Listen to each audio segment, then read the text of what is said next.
Clothing in medieval times was not just about covering the body, but was a crucial aspect of social identity and beauty. What you wore immediately communicated your social status, occupation, wealth, and in many cases, your morality and respectability. Sumptuary laws in many medieval regions actually regulated what different classes of people were allowed to wear, restricting certain fabrics, colors, and styles to the nobility, and forbidding commoners from dressing above their station.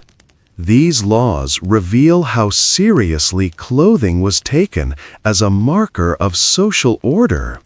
The existence and enforcement of sumptuary laws throughout the medieval period demonstrates the anxiety that authorities felt about the potential for social disorder through inappropriate dress. These laws were enacted repeatedly, suggesting that people regularly violated them, attempting to dress above their station when they could afford to do so. The growth of a wealthy merchant class, particularly in the later medieval period, created tension around these regulations. Successful merchants and craftsmen might have enough money to purchase fabrics and styles that were technically reserved for the nobility, and they often did so despite the laws against it. Authorities would periodically crack down on these violations, imposing fines or other penalties, but the problem persisted. The desire to express one's success and prosperity through fine clothing was strong enough that people were willing to risk punishment to do so. The specific restrictions in sumptuary laws varied by time and place, but typically included regulations about fabrics, colors, fur types, jewelry, and garment styles. For example, purple fabric, being the most expensive, was often reserved for royalty alone. Scarlet, a high-quality red cloth, might be restricted to the highest nobles. Silks and velvets would be prohibited to commoners. Ermine and other expensive furs would be reserved for the nobility, while commoners might be allowed to use rabbit or sheepskin, but nothing finer. The length of trains on dresses, the height of headdresses, the number of buttons or other decorative elements, all of these might be regulated by law. Even the length of the pointed toes on fashionable shoes was sometimes restricted, with longer points reserved for higher social ranks. These laws also sometimes regulated clothing based on occupation or other categories. Clergy had their own dress codes, specified by church law rather than secular sumptuary legislation. In some places, different rules applied to merchants versus craftsmen versus agricultural workers. Women of questionable morals might be required to wear identifying markers or colors that distinguished them from respectable women. Jews, Muslims, and other religious minorities in Christian Europe were often required to wear identifying badges or clothing items that marked their status as outsiders. These regulations served to make the social and religious hierarchy visible and enforceable through everyday appearance. For women, the basic garment was a chemise or shift, a long undergarment made of linen that was worn next to the skin. Over this, women wore one or more gowns or dresses. The style of these gowns varied dramatically across the medieval period. In the early medieval period, gowns were relatively simple and loose-fitting. As time progressed, particularly in the later medieval period, gowns became more fitted and elaborate. The fitted gown or kirtle became fashionable, often laced up the back or sides to create a close fit through the bodice. Over the kirtle, women might wear a surcoat, a sleeveless outer garment. The wealthy would have gowns made from fine fabrics like silk, velvet, or high-quality wool, while commoners wore rougher wool or linen. The construction of medieval clothing was a complex and skilled process. Unlike modern clothing, which is often machine-sewn with standardized sizing, every medieval garment was hand-sewn and custom-fitted to its wearer. For the wealthy, this work would be done by professional tailors and seamstresses, craftspeople who had undergone years of apprenticeship to learn their trade. Tailoring became increasingly sophisticated as the medieval period progressed, with techniques developing for creating close-fitting garments that flattered the figure. The invention and spread of buttons in the 13th and 14th centuries allowed for even more fitted clothing, as garments could be buttoned tightly at the wrists, neck, or along the full length of a gown. Before buttons became common, garments were fastened with laces, pins, or brooches. The time and skill required to create medieval clothing made garments valuable. A fine gown might take weeks or even months to complete, with hours of hand sewing, embroidery, and finishing work. The fabric itself represented significant cost, particularly for luxury materials. Silk had to be imported from distant lands along trade routes that stretched from China through the Middle East and into Europe. Velvet, with its rich pile texture, required special weaving techniques and considerable material. Even high-quality wool, while produced locally in much of Europe, required extensive processing from raw fleece to finished cloth. The fabric had to be sheared from sheep, cleaned, carded, spun into thread, dyed, woven into cloth, and then fulled and finished to create the final material. This labor-intensive process meant that even a basic woolen gown represented substantial investment. For those who could not afford new clothing, various alternatives existed. Used clothing markets allowed people to purchase second-hand garments at lower prices. Clothing might be passed down within families, from older to younger children, or from parents to children. Garments would be mended, patched, and maintained for as long as possible before being discarded. When clothing wore out beyond repair, the fabric might be repurposed for other uses. Good sections of fabric could be cut out and used for patches, smaller garments for children, or household items. Even completely worn fabric had value as rags for various purposes. Nothing was wasted when materials were so precious and labor-intensive to produce. The dyeing of fabrics was a specialized craft that significantly affected the cost and status of clothing. Different dyes required different materials and processes, with some colors being much more expensive to produce than others. Red dyes were particularly costly and prestigious. The finest reds were produced from kermes, tiny insects that lived on certain oak trees in Mediterranean regions. These insects had to be collected by hand, and enormous quantities were needed to produce even small amounts of dye. The resulting scarlet cloth was extraordinarily expensive and was reserved for royalty and the highest nobility. Other red dyes could be produced from madder root, which was less expensive but produced a less brilliant color.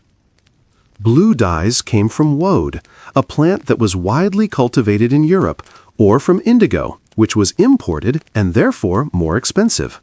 Yellow dyes could be produced from various plants, including weld and saffron, with saffron being extremely expensive, while other yellow dyes were more accessible.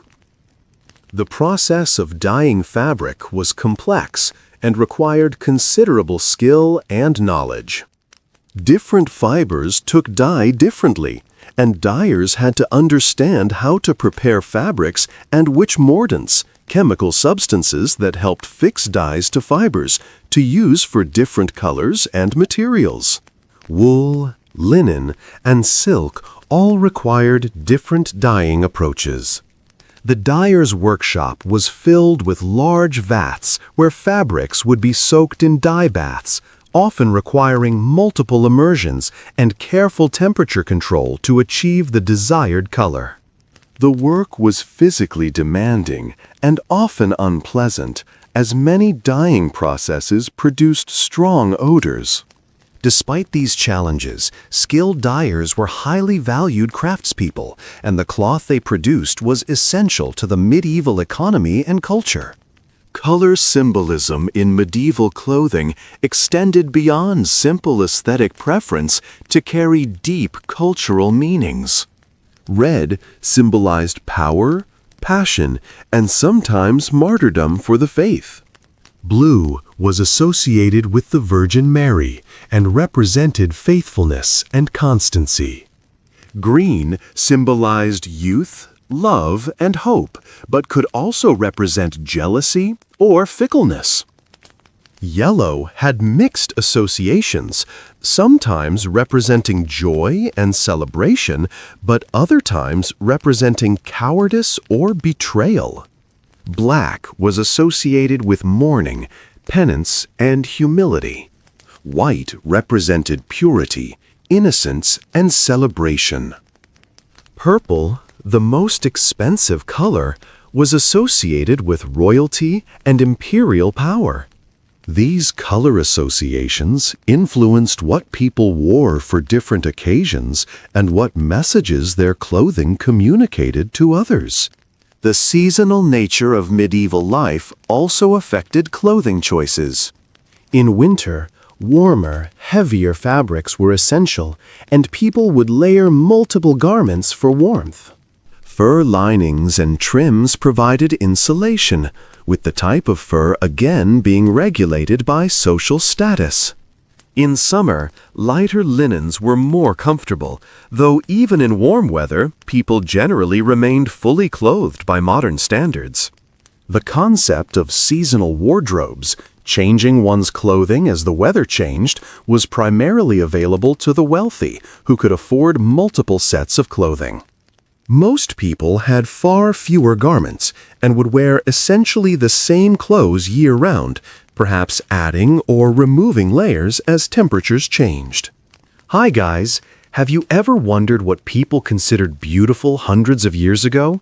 Tonight, we're going back in time to explore the fascinating world of medieval beauty standards, a time when pale skin was prized above all else, when high foreheads were the height of fashion, and when the quest for beauty could be downright dangerous. We'll journey through the cosmetics, the clothing, the hairstyles, and the sometimes shocking practices that defined attractiveness from roughly the 5th century through the 15th century. We'll discover how beauty ideals varied across different regions and social classes, how religious beliefs shaped what was considered proper and beautiful, and how these ancient standards still echo in our modern world.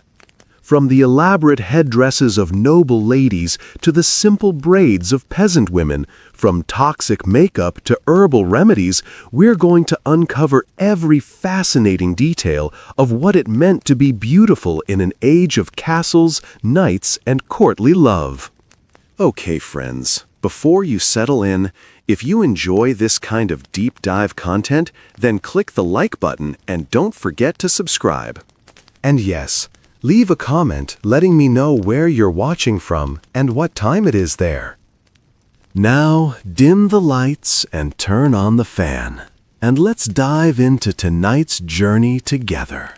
The medieval period stretched across approximately 1,000 years, from the fall of the Roman Empire around the 5th century through the end of the 15th century, and during this vast span of time, ideas about beauty evolved, shifted, and transformed in ways that might surprise us today. When we think about medieval times, we often picture stone castles, armored knights and ladies in flowing gowns. But beneath these surface images lies a complex world of beauty practices, social expectations, and aesthetic ideals that governed how people presented themselves to the world. Beauty in medieval times was not simply about looking good. It was deeply intertwined with morality, social status, religious devotion, and cultural values that varied significantly from one region to another and from one century to the next. The medieval world was one of stark contrasts and rigid hierarchies, where a person's place in society was largely determined by birth, and where visual markers of status were critically important. From the moment you saw someone approaching on a medieval street, their clothing, grooming, and overall appearance would immediately tell you their social rank, occupation, and often their moral character as perceived by society. This visual language of appearance was so important that laws were enacted to preserve it, and breaking these laws by dressing above one's station could result in fines or other punishments. In this world, beauty was not simply a personal matter, but a social one, reflecting and reinforcing the structures that held medieval society together.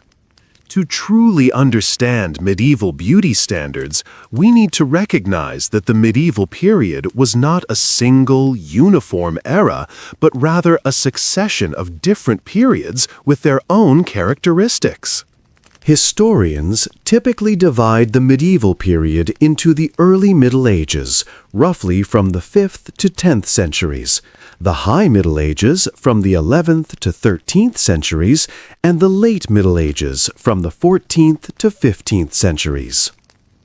Each of these periods had somewhat different cultural characteristics, levels of prosperity, technological capabilities, and consequently, somewhat different beauty practices and ideals. The early Middle Ages, sometimes called the Dark Ages, was a time of relative cultural simplicity and limited trade following the fall of Rome. The High Middle Ages saw increasing prosperity, the growth of cities, the flowering of Gothic architecture, and more elaborate cultural expressions, including more sophisticated fashion and beauty practices.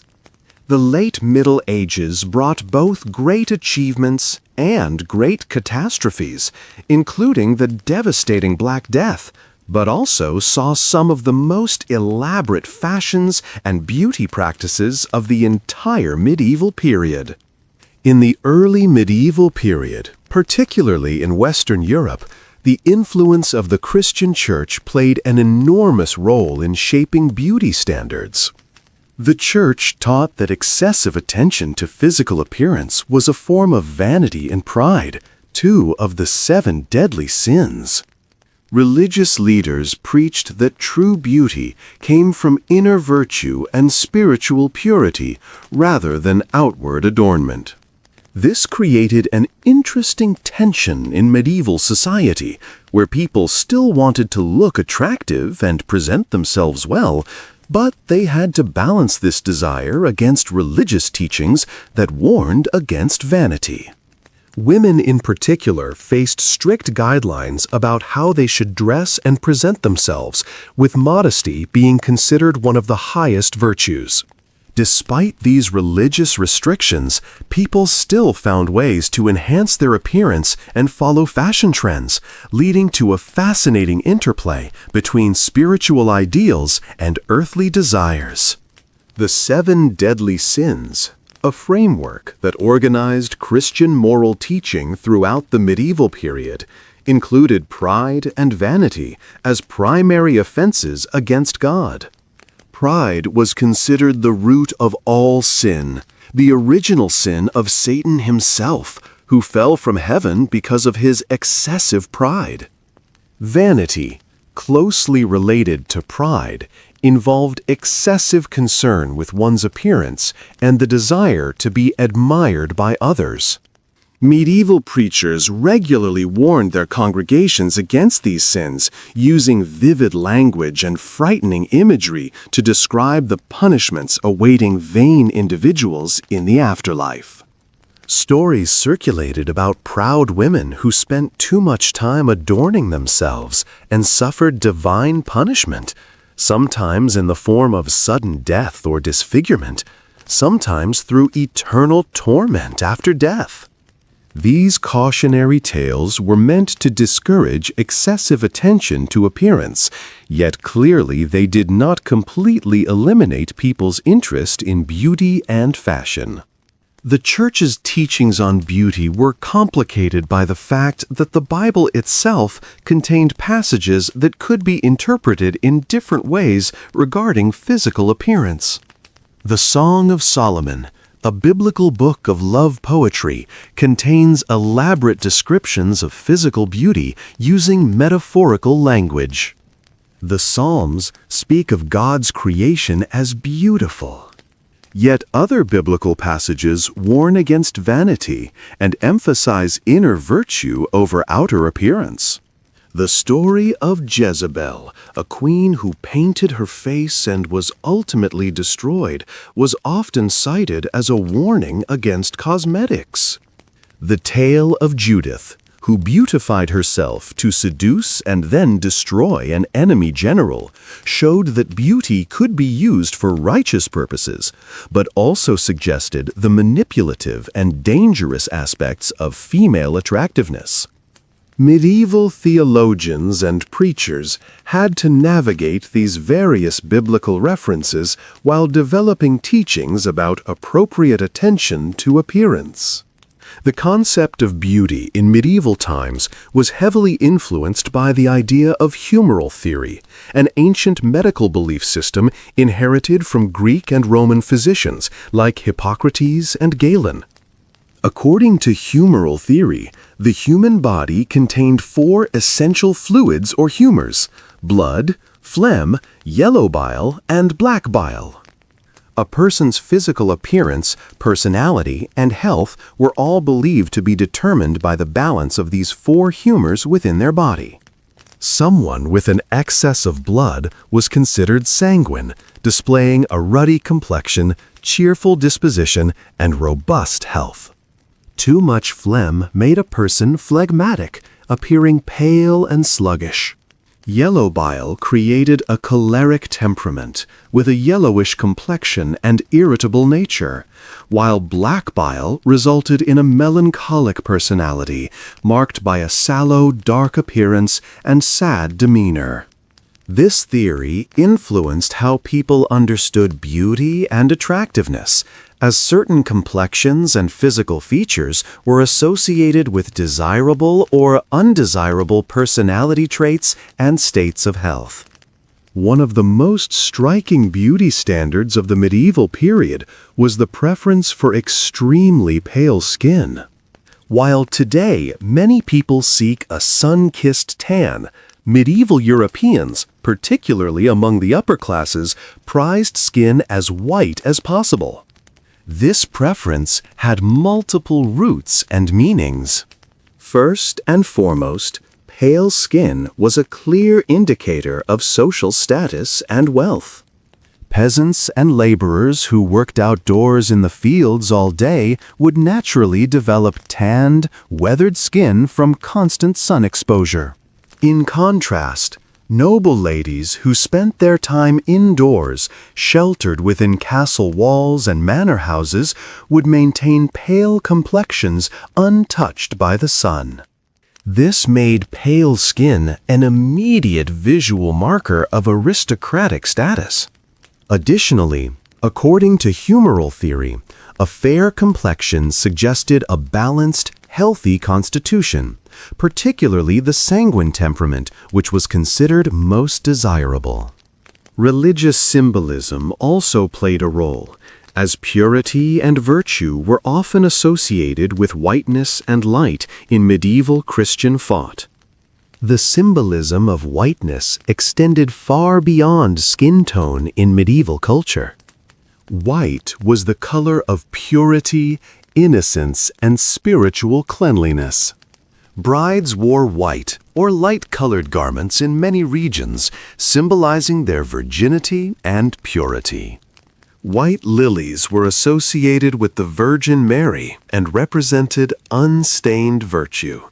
Angels in religious art were typically depicted in white robes.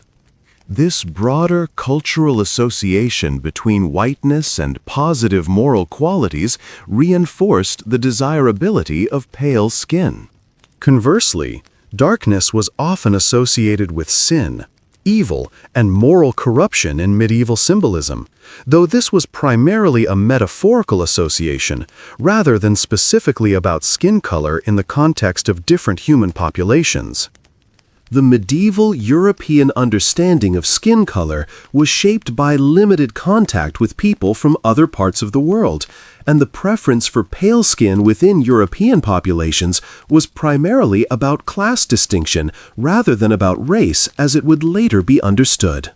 The practical realities of maintaining pale skin in medieval times were challenging, particularly for anyone who needed to spend time outdoors. Noble ladies would use various strategies to protect their complexions from the sun. Wide-brimmed hats were worn when going outside, though these needed to be carefully designed not to interfere with the elaborate headdresses that were also fashionable. Veils and other face coverings provided some protection. Gloves protected the hands. In warm weather, noble ladies might carry fans, though these were not as common in medieval Europe as they would become in later periods. Some women would ride in covered litters or carriages when traveling to avoid sun exposure, though this was an option only for the very wealthy. Gardens and outdoor spaces in castles and manor houses often included shaded walks and covered areas where ladies could enjoy fresh air without direct sun exposure. The architecture of medieval noble residences also facilitated the maintenance of pale skin.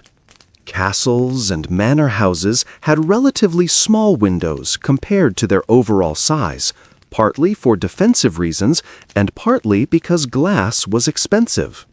This meant that interior spaces were often quite dark, lit by candles, torches, or oil lamps rather than by abundant natural light.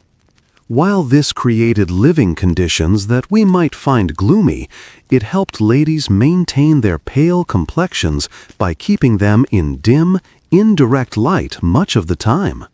Solar rooms, which were private chambers for noble ladies, might have somewhat larger windows to provide better light for activities like needlework, but even these would not expose occupants to the intense, direct sunlight that would tan the skin. The daily life of a noblewoman, spent largely indoors in these dim spaces, naturally preserved the pale complexion that was so highly valued. To achieve and maintain the coveted pale complexion, medieval women went to extraordinary and often dangerous lengths. One of the most common cosmetic practices was the application of white lead powder to the face, neck, and chest. Lead-based cosmetics had been used since ancient times and continued to be popular throughout the medieval period and well into the Renaissance. Women would mix white lead, also known as ceruse, with vinegar and other ingredients to create a paste that they would spread over their skin to create a smooth, alabaster appearance. The results were initially quite effective, giving the skin an enviable porcelain quality that was highly fashionable.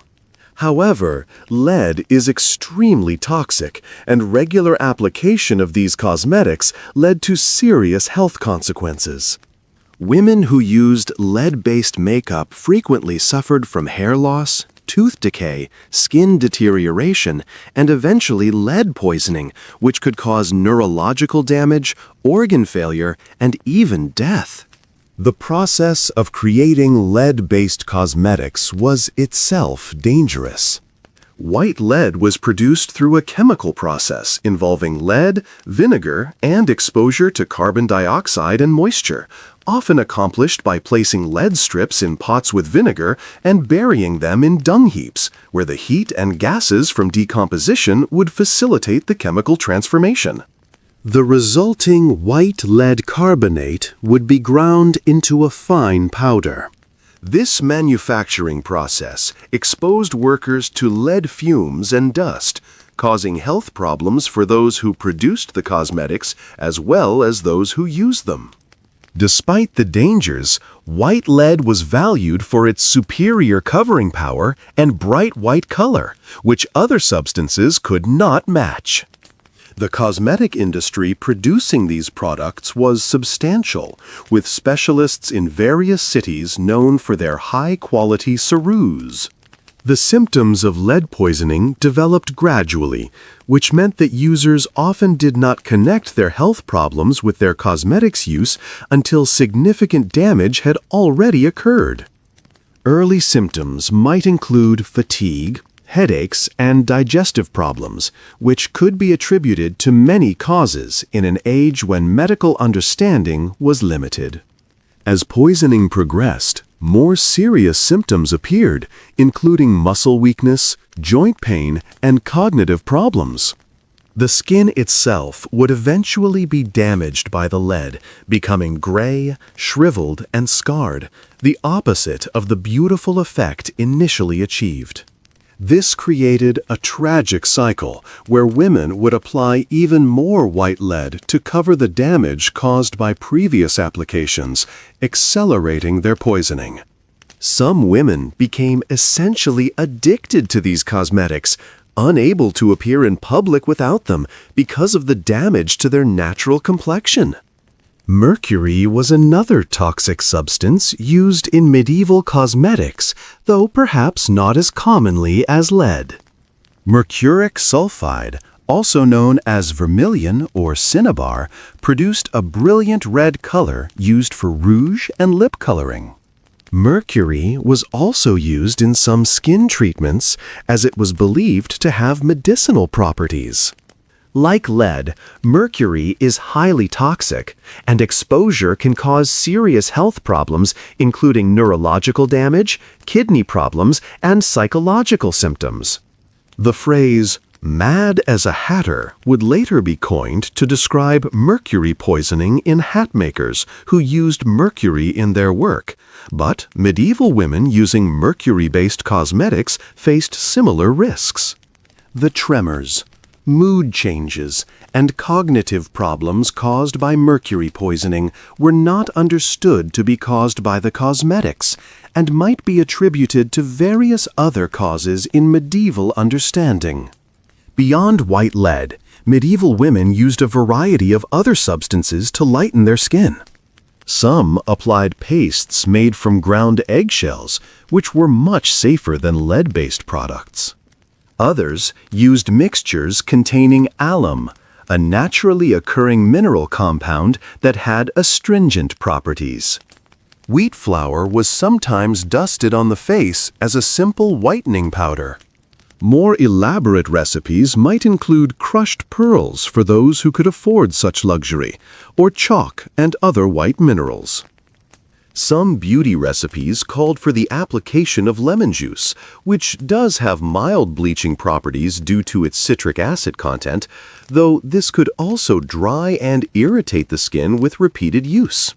Women would also use various herbal preparations and washes, including infusions of lily flowers, which were associated with purity and thought to improve the complexion. Interestingly, while pale skin was desired, a touch of color was still considered attractive and healthy-looking. Completely ghostly white skin might suggest illness rather than beauty. Therefore, medieval women sought to add subtle color to their cheeks and lips. For rouge, they used a variety of red substances. Some applied red ochre, a natural clay pigment containing iron oxide. Others used crushed rose petals, red wine, or beetroot juice to stain their cheeks and lips. More dangerously, some women used cinnabar, a mercury sulfide mineral that produces a brilliant red color but is highly toxic. The application of red coloring was done carefully and subtly, as too much color might be seen as immodest or associated with women of questionable morals. The ideal was a naturally flushed appearance, as though one had just come from a brisk walk in a garden, suggesting health and vitality without appearing overly made up. The medieval ideal face had several specific features that were considered beautiful. Beyond pale skin and a natural flush, high foreheads were extremely fashionable, particularly from the 14th century onward. A broad, high forehead was seen as a sign of nobility and intelligence. To achieve this look, women would pluck their hairline back, sometimes removing several inches of hair from the front and sides of their head.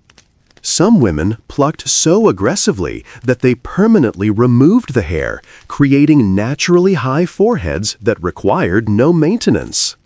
Along with the high forehead, eyebrows were plucked into thin, arched lines or removed entirely. The ideal eyebrow was a delicate, barely there line that complemented the expansive forehead. This practice of hair removal extended to the temples and the nape of the neck as well, as any visible hair around the face was considered unrefined. The fashion for high foreheads reached extreme proportions in the 15th century, when some women plucked their hairlines back by several inches, creating foreheads that would seem unusually large by modern standards. Contemporary portraits from this period show women with dramatically high foreheads, often emphasized by the tall headdresses that were also fashionable. The pain of plucking out so much hair must have been considerable, and the process would need to be repeated regularly as hair grew back. Some sources suggest that women used various substances to discourage hair regrowth in areas they had plucked, including vinegar, quicklime, or other caustic substances, though these would have been harsh on the skin. The dedication required to maintain this look demonstrates how seriously women took fashion and beauty standards, even when achieving them required significant discomfort and effort.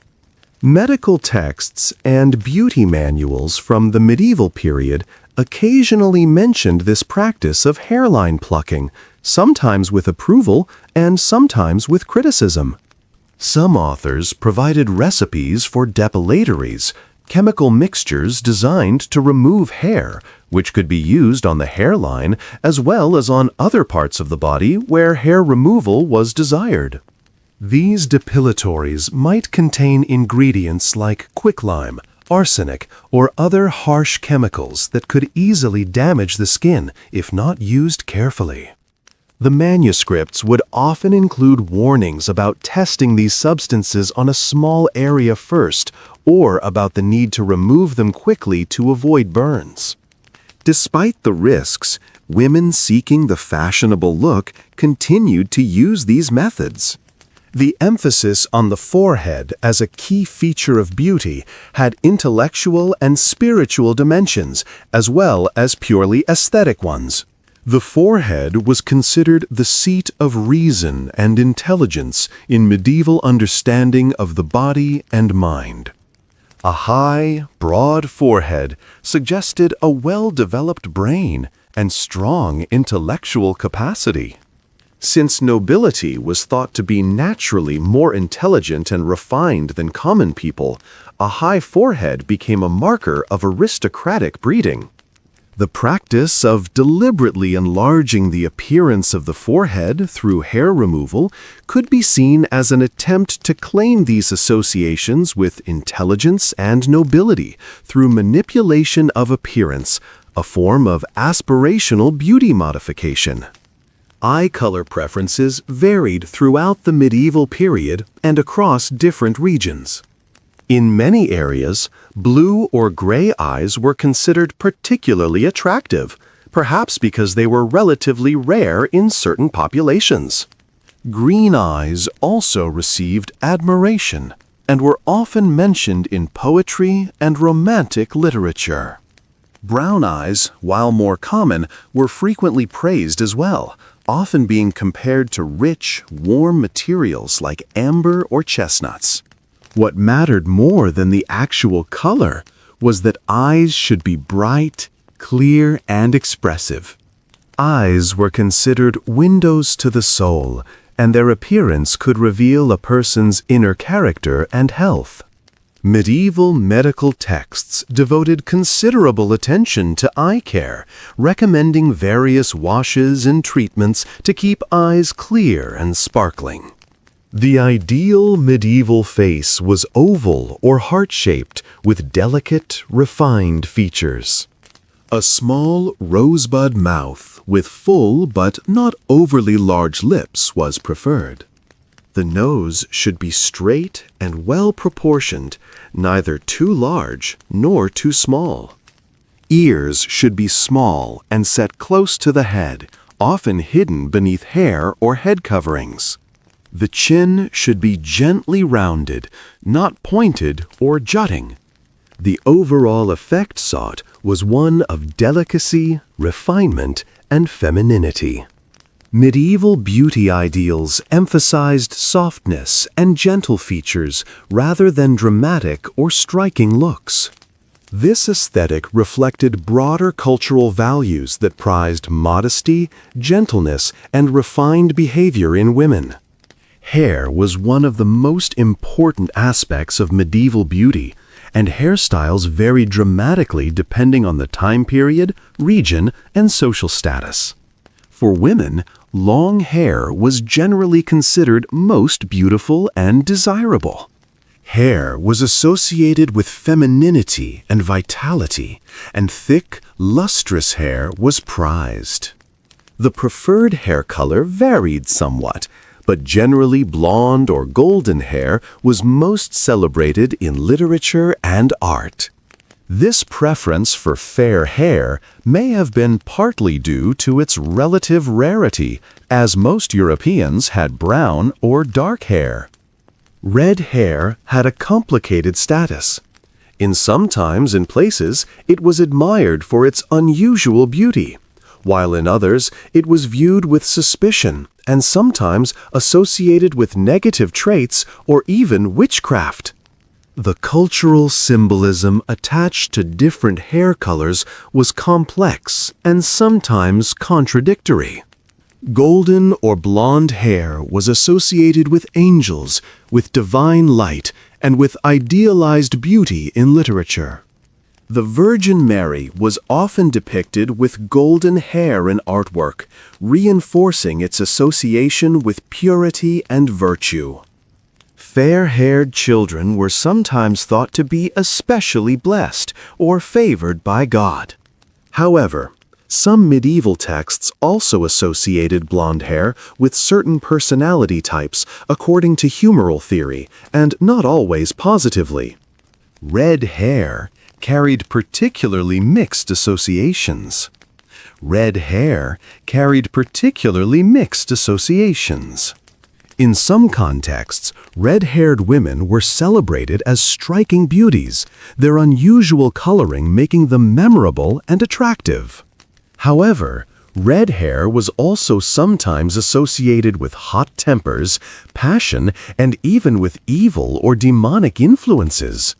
Judas Iscariot, the betrayer of Jesus, was often depicted with red hair in medieval art, creating a negative association. Women with red hair might face suspicion or negative assumptions about their character simply because of their natural coloring.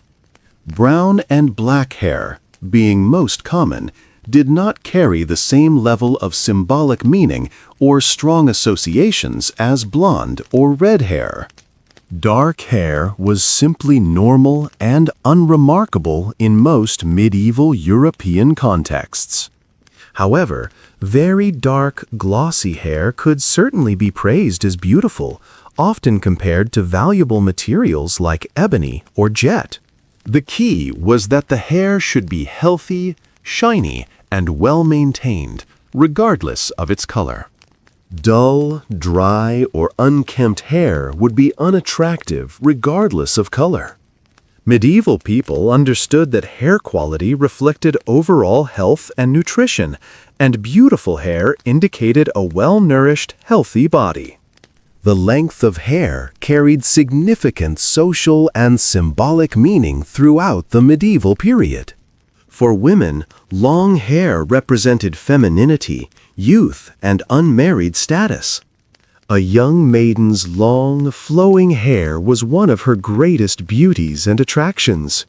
The biblical passage about a woman's hair being her glory was well known and influenced medieval attitudes. However, once a woman married, her hair gained different associations. Married women were expected to cover their hair, binding it up and concealing it under veils, wimples, or other head coverings. This practice had both religious and social roots. The church taught that a woman's hair was potentially seductive and should be hidden from all men except her husband. The practice of covering married women's hair also served as a clear visual marker of marital status, immediately distinguishing wives from unmarried maidens. Widows continued to cover their hair, often with more severe and enveloping coverings that indicated their status. The ritual of cutting or covering a woman's hair at marriage was significant in many medieval cultures.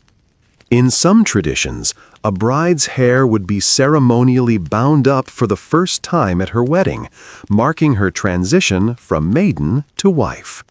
In religious communities, women entering convents would have their hair cut short or even completely shaved as part of their profession of vows, symbolically rejecting worldly beauty and feminine allure in favor of spiritual devotion. This dramatic cutting of hair represented a profound life change and a turning away from the world. Former nuns who left religious life and returned to the world would need to wait for their hair to grow back, and their short hair would mark them as former religious, carrying social implications. Women who did not naturally have blonde hair sometimes attempted to lighten it using various methods. One common technique was to apply a mixture of saffron, cumin, or other substances and then sit in the sun, allowing the heat to activate the lightening agents. Some recipes called for washing the hair with lye, a harsh alkaline solution that could strip color from hair but also damaged it significantly. Other lightening recipes included mixtures of honey and certain herbs. In parts of Italy, women developed a particular method using a specially designed crownless hat called a solana, which allowed them to spread their hair over the wide brim and bleach it in the sun while keeping their faces shaded to maintain their pale complexions. For married women and women past a certain age, covering the hair was essential in most medieval societies. The church taught that women's hair was potentially seductive and should be hidden from view except in private or in the presence of one's husband. Various head coverings and veils were used, ranging from simple cloth wrappings to elaborate architectural headdresses that would become increasingly spectacular as the medieval period progressed. Young unmarried women, however, were often permitted to wear their hair uncovered or with minimal covering, particularly at home or in informal settings. This made long, beautiful hair one of the few ways young women could display their physical attractiveness while still remaining modest and respectable. Hair care in medieval times involved various practices and products. Women washed their hair with water and sometimes added herbs, flowers, or other substances to the rinse water. Rosemary was popular for dark hair, while chamomile was used for lighter hair. Some medieval recipes called for washing hair with ashes or with substances that we would now recognize as early forms of soap. Hair was often scented with various perfumes and oils. Between washings, women would brush their hair thoroughly, sometimes using combs made of ivory, bone, or wood. The act of brushing was believed to distribute natural oils and promote healthy, shiny hair. Long hair required considerable maintenance, and the care of a noblewoman's hair might be one of the daily duties of her ladies-in-waiting or servants. The tools used for hair care reveal something about medieval beauty practices and the resources available at different social levels. Combs were essential items, owned by people at all social levels, though their quality varied greatly. The wealthy might have combs made of ivory, intricately carved with decorative patterns or scenes. These beautiful combs were valuable possessions, sometimes given as gifts and passed down as heirlooms. Middle-class people might have combs made of boxwood, bone, or horn, functional and perhaps simply decorated. The poorest people would have basic wooden combs or might even carve their own. Combs served multiple purposes beyond simply detangling and styling hair. They were also used to remove lice and nits, a common problem at all social levels in an age when understanding of parasites and hygiene was limited. Fine-toothed combs, designed specifically for removing lice and their eggs, have been found in archaeological excavations of medieval sites. Hair washing was not as frequent in medieval times as it is in the modern era, partly due to the labor involved in heating water and partly due to medieval medical theories that suggested too frequent washing might weaken the hair or allow harmful humors to enter through the open pores of the scalp. A noblewoman might wash her hair once every week or two, while others might wash less frequently. Between washings, various methods were used to keep hair fresh and pleasant smelling. Dry shampoos made from powders of various kinds could be worked through the hair to absorb oils, then brushed out. These might include flour, ground orris root, or other absorbent powders. Perfumes and scented oils could be applied to mask any unpleasant odors. Fresh herbs might be tucked into hair bindings or head coverings to provide pleasant scents. The recipes for hair washes and treatments that survive in medieval manuscripts reveal sophisticated knowledge of herbal properties and considerable experimentation with different ingredients. Some recipes promise to strengthen hair and prevent hair loss using ingredients like rosemary, sage, and southernwood. Others claimed to restore color to graying hair, employing various plant-based dyes. Treatments for making hair grow longer and thicker included applications of bear grease, various plant oils, and animal fats. While some of these ingredients would have had genuine beneficial effects on hair health, others were based more on magical thinking or wishful belief than on actual efficacy. The persistence of certain ingredients across multiple recipe collections suggests that they were valued, whether for their real effects or their reputation. Men's hair fashion varied considerably across the medieval period. In the early medieval period, particularly among Germanic tribes, and in the early Middle Ages, long hair on men was actually associated with nobility and warrior status. Frankish kings, for instance, wore their hair long as a symbol of their royal blood. However, as the medieval period progressed and the influence of the church grew, shorter hairstyles became more common for men in Western Europe. By the later medieval period, men typically wore their hair shorter, though fashions varied. Some periods favored shoulder-length hair, while others preferred hair that just reached the collar or ears. Men also paid attention to their beards and mustaches, with preferences shifting between clean-shaven faces, full beards, and various styles of facial hair throughout the centuries. The body shape considered ideal in medieval times was quite different from modern standards. For women, a slightly rounded, soft figure was generally preferred over an extremely thin physique. A gentle fullness suggested good health, prosperity, and the ability to bear healthy children. However, this preference should not be exaggerated. The ideal was not obesity, but rather a soft, curved form. The emphasis was on natural proportion and grace rather than extreme thinness or muscularity. Medieval clothing also shaped perceptions of the ideal body, as the fashions of different periods emphasized different aspects of the female form. In some periods, the fashionable silhouette featured a high waist just below the bust. In others, the natural waistline was emphasized. By the late medieval period, fashion began to favor a longer, more elongated silhouette.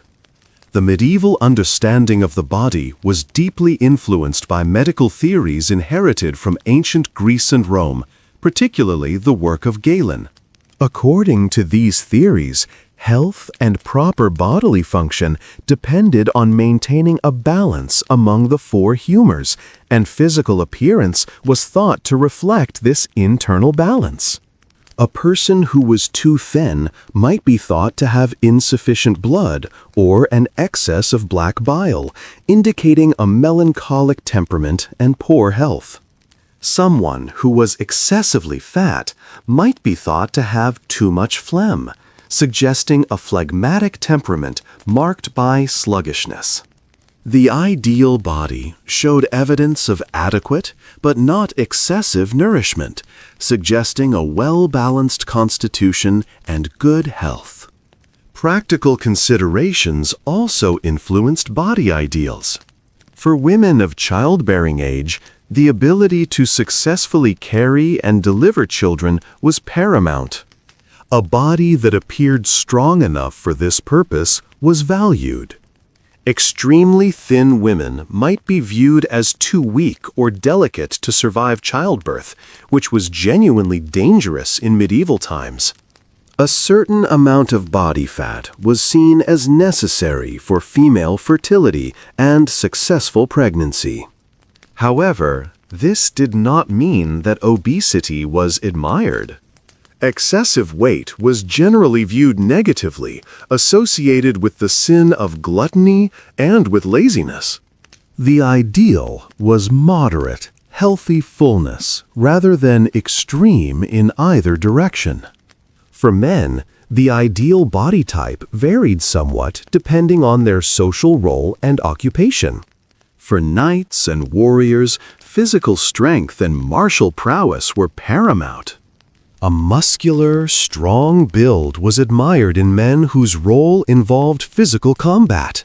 Broad shoulders, strong arms, and a powerful build were markers of a successful warrior. However, for men in religious or scholarly roles, physical appearance was theoretically less important than intellectual and spiritual qualities. In practice, though, most medieval people preferred to look healthy and strong regardless of their occupation. Extreme thinness in men was generally not admired unless it was the result of ascetic religious practice, in which case it might be viewed as evidence of spiritual devotion and self-denial. The rise of courtly culture in the High Middle Ages brought increased attention to refined manners and graceful movement, which influenced body ideals.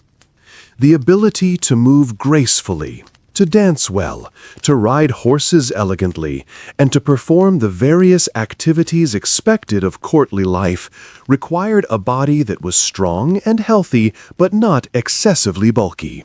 For both men and women of the nobility, grace and deportment were as important as the body's actual shape. Training in proper posture and movement began in childhood for noble children who were taught to stand, sit, walk, and gesture in ways considered appropriate to their status. This emphasis on controlled, graceful movement meant that how one carried and presented one's body was as important as the body's actual proportions.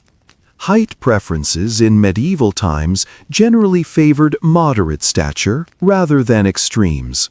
For women, being too tall was often seen as unfeminine or awkward, while being extremely short was not particularly desired either. Medieval literature and art often depicted idealized women as graceful and well-proportioned rather than unusually tall or short. For men, greater height was generally seen as more impressive and commanding, associated with strength and presence, though this was not a rigid rule. What mattered more than absolute height was proportion and how one carried oneself. Good posture and graceful movement were highly valued in both men and women. Hands were an important aspect of medieval beauty, particularly for the upper classes. Rough, work-worn hands immediately identified someone as a laborer, while soft, smooth hands indicated a life of leisure and refinement. Noble women went to great lengths to keep their hands pale, smooth, and unmarked by work. Some wore gloves whenever they went outdoors. Various creams and lotions were applied to the hands to keep them soft, including mixtures based on oils, waxes, and sometimes ground almonds or rosewater. Fingernails were kept clean and trimmed, though not usually long. In some periods and regions, pale or pinkish nails were enhanced with light tints, but brightly colored nails would have been considered inappropriate in most contexts. Teeth were another important aspect of appearance, though medieval dental care was rudimentary by modern standards. Clean, white teeth were certainly valued, and various tooth cleaning methods were employed. People would rub their teeth with cloths, sometimes moistened with water or wine. Tooth powders made from crushed herbs, chalk, salt, or charcoal were used to scrub teeth. Some medieval recipes for tooth care included aromatic substances like mint to freshen breath. Despite these efforts, dental problems were common due to the medieval diet and lack of advanced dental care. Sugar was rare and expensive for most of the medieval period, so tooth decay from sweets was less common among ordinary people, but the coarse grain in medieval bread could wear down tooth enamel. Missing teeth were unfortunately common, and there was little that could be done to replace them. Breath was another concern related to overall attractiveness. Medieval people were aware that bad breath was unpleasant and used various methods to address it. Chewing aromatic herbs like parsley, mint, or fennel seeds was common. Some people chewed cloves or cinnamon sticks, though these spices were expensive. Rosewater or other scented liquids might be used as mouth rinses. Despite these efforts, the medieval understanding of oral hygiene was limited, and chronic bad breath from dental problems was likely quite common. Body cleanliness and bathing practices in medieval times have been the subject of much debate and misunderstanding. The popular image of medieval people never bathing is largely a myth. While practices varied across regions, time periods, and social classes, most medieval people did wash regularly, though perhaps not as frequently or thoroughly as modern people do.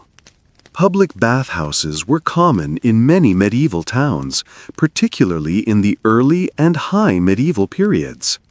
These bathhouses served a social function as well as a hygienic one, providing places where people could relax and socialize. However, bathhouses gained a somewhat questionable reputation over time and were sometimes associated with immoral behavior, leading to increased regulation and eventual closure in many areas.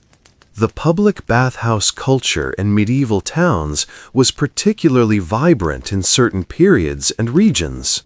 In many cities, especially those with Roman heritage, where bathing traditions had persisted, bathhouses were regular gathering places. These establishments offered hot baths in large wooden tubs, sometimes with steam rooms and other amenities. Attendants would assist bathers, providing services like hair washing, back scrubbing, and massage. The bathhouse served as a social space where people could meet, converse, and conduct business in a relaxed setting. Some bathhouses were quite luxurious, catering to wealthy clients with fine appointments and additional services. Others were more basic, but still provided essential bathing facilities for ordinary townspeople who lacked private bathing facilities at home. The decline of public bathhouses in the later medieval period had multiple causes. Concerns about moral propriety increased as some bathhouses became associated with activities beyond simple bathing. The mingling of men and women in bathing establishments troubled religious authorities, and regulations were enacted requiring separate bathing times or facilities for different sexes. More seriously, the arrival of the Black Death in the mid-14th century and subsequent plague outbreaks created fears about disease transmission. Medieval medical theory held that bathing opened the pores of the skin, making the body vulnerable to disease-causing miasmas or bad air. In plague times, many people avoided bathing for fear of exposing themselves to contagion. These fears, combined with moral concerns and economic disruption from plague deaths, led to the closure of many bathhouses. Private bathing was also practiced, though it required considerable effort to heat and transport water, especially for a full bath. Wealthy households might have wooden tubs that could be filled with heated water for bathing. More commonly, people would wash using basins of water, cleaning face, hands, feet, and other body parts regularly, even if they did not immerse themselves in a full bath frequently. Medieval medical texts actually recommended moderate bathing, though excessive bathing was sometimes thought to weaken the body by opening the pores and making one vulnerable to disease. The frequency of bathing likely decreased somewhat in the later medieval period, partly due to fears about disease transmission, particularly after the plague years, and partly due to changing religious attitudes that sometimes associated bodily comfort and cleanliness with vanity. The practical aspects of private bathing reveal much about daily life in medieval households. Heating water for a bath required fires to be built and maintained, a significant task that consumed fuel and time. Water had to be carried from wells or other sources to wherever the bathing would take place, often upstairs if bathing in an upper room. The wooden tubs used for bathing were large, heavy items that needed to be filled bucket by bucket with hot water. After bathing, the water had to be removed, again bucket by bucket, and disposed of. This labor-intensive process meant that full immersion baths were relatively infrequent even among the wealthy who had servants to do this work. More frequent were partial washings using smaller amounts of water heated in kettles or pots. The concept of cleanliness in medieval times encompassed more than just bathing. Clean clothing, particularly the linen undergarments worn next to the skin, was considered essential to cleanliness.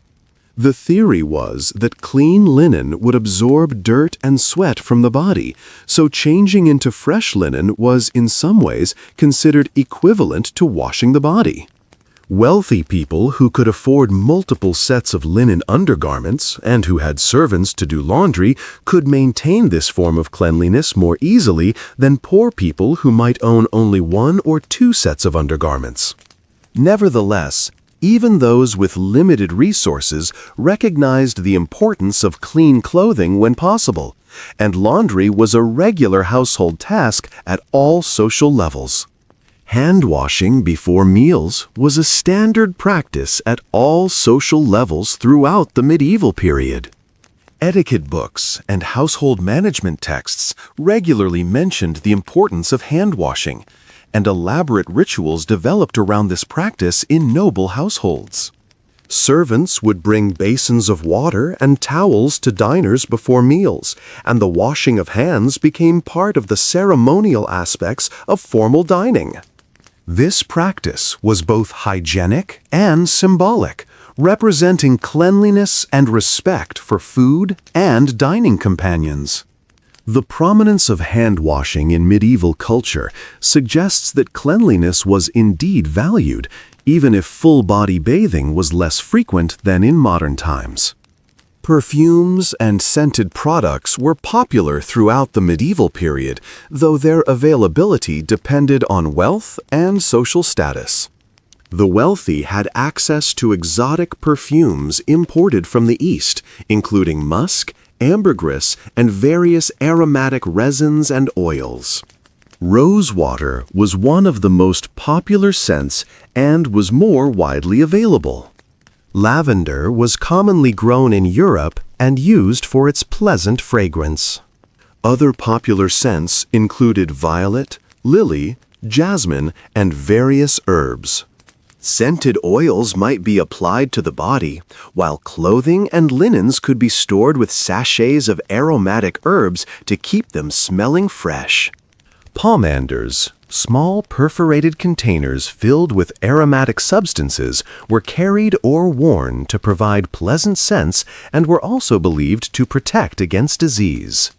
The production of perfumes and scented products was a specialized craft, with its own traditions and trade secrets. Professional perfumers in major cities created complex fragrances by blending various aromatic ingredients. The most expensive perfumes might contain dozens of different components, carefully balanced to create pleasing and long-lasting scents. Some perfume recipes were closely guarded secrets, passed down within families or guilds. The ingredients for high-quality perfumes came from around the known world.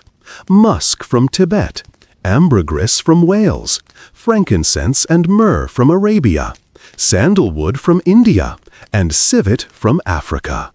The exotic origins of these materials added to their mystique and value. The use of perfumes served multiple purposes beyond simple pleasant scent.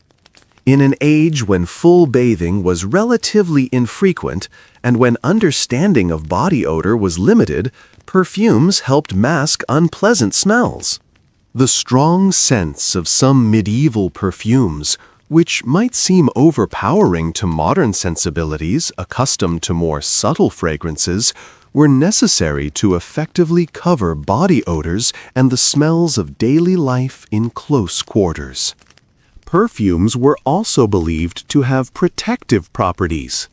According to miasma theory, which held that diseases were caused by bad air or foul odors, pleasant scents were thought to provide protection against illness. During plague outbreaks, people would carry or wear strong-smelling substances, believing these would ward off the pestilence.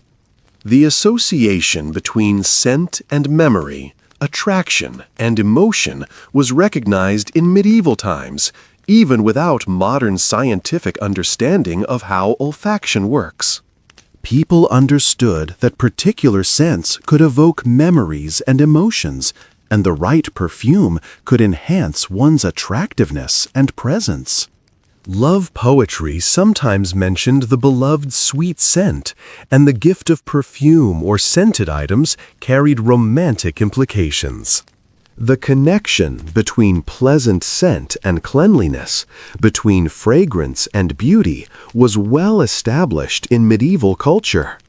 Dental care and oral hygiene in medieval times were more developed than popular stereotypes suggest, though still rudimentary by modern standards. People recognized that dental problems were unpleasant and potentially serious, and various methods were employed to maintain oral health. Toothpicks made from wood or metal were commonly used to clean between teeth after meals.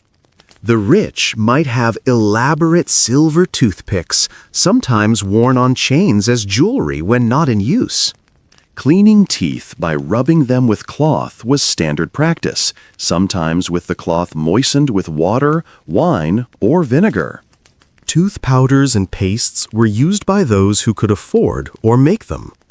These cleaning preparations might contain a variety of ingredients. Common components included powdered pumice or chalk to scrub away debris, salt for its abrasive and antiseptic properties, and various herbs to freshen breath and combat decay. Mint, sage, and rosemary were popular additions for their pleasant taste and aromatic properties. Some recipes included more exotic or expensive ingredients like cinnamon, cloves, or burned and powdered eggshells. Medieval medical texts included recipes for tooth powders alongside other medical preparations, indicating that dental care was considered part of overall health maintenance. The causes of tooth decay were not understood in modern terms, but medieval people recognized that certain factors contributed to dental problems. They observed that sweet foods could lead to tooth decay, though sugar was rare and expensive for most of the medieval period, so this was primarily a problem for the wealthy. The coarse medieval bread, particularly the dark bread eaten by common people, contained particles of grit from the millstones used to grind flour, and these particles wore down tooth enamel over time. Abscess and other dental infections were serious medical problems that could be life-threatening in an age before antibiotics. Tooth extraction was one of the primary dental treatments available, performed by barbers or specialized tooth drawers rather than by physicians. The procedure was performed without effective anesthesia, making it extremely painful. People would endure extraordinary pain from dental problems before finally submitting to extraction. Once teeth were removed, there was no possibility of replacement. Dentures would not be developed until later periods, so tooth loss meant permanent gaps in one's smile and potential difficulties with eating. Despite these limitations, people made efforts to preserve their teeth through cleaning and to seek treatment when problems became unbearable. Bad breath was recognized as a social problem, and various remedies were employed to combat it. Chewing aromatic herbs like parsley, mint, fennel seeds, or dill after meals helped freshen breath. Those who could afford expensive spices might chew cloves, cardamom, or pieces of cinnamon bark. Rinsing the mouth with wine, rosewater, or herbal infusions was also practiced. Some medieval recipes for breath fresheners were quite complex, involving multiple ingredients steeped together. Despite these efforts, chronic bad breath from dental decay, digestive problems, or other health issues was likely common, and people had to tolerate this as an unavoidable aspect of life. The importance of teeth to appearance and social interaction was certainly recognized. A smile revealing healthy, intact teeth was more attractive than one showing gaps or decay. The ability to speak clearly, which could be affected by tooth loss, was important for social interaction. References to teeth appear in medieval descriptions of beauty, with white teeth being praised as an attractive feature.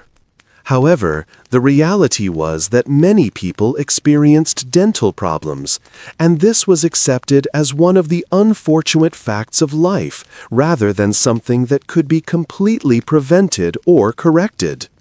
Private bathing was also practiced, though it required considerable effort to heat and transport water, especially for a full bath. Wealthy households might have wooden tubs that could be filled with heated water for bathing. More commonly, people would wash using basins of water, cleaning face, hands, feet, and other body parts regularly, even if they did not immerse themselves in a full bath frequently.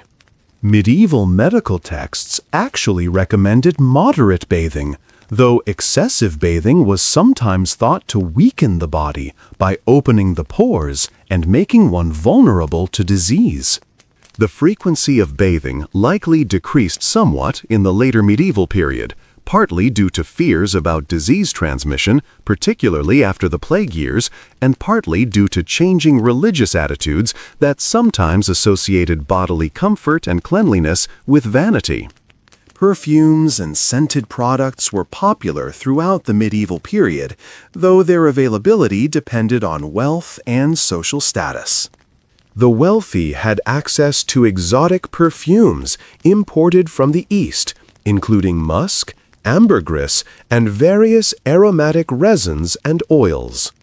Rose water was one of the most popular scents and was more widely available.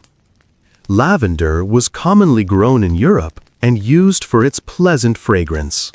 Other popular scents included violet, lily, jasmine, and various herbs.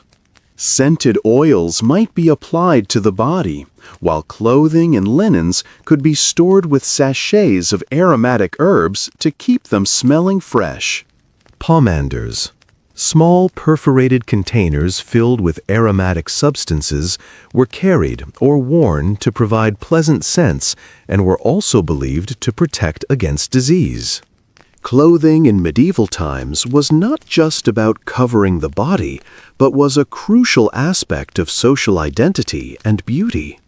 What you wore immediately communicated your social status, occupation, wealth, and in many cases, your morality and respectability.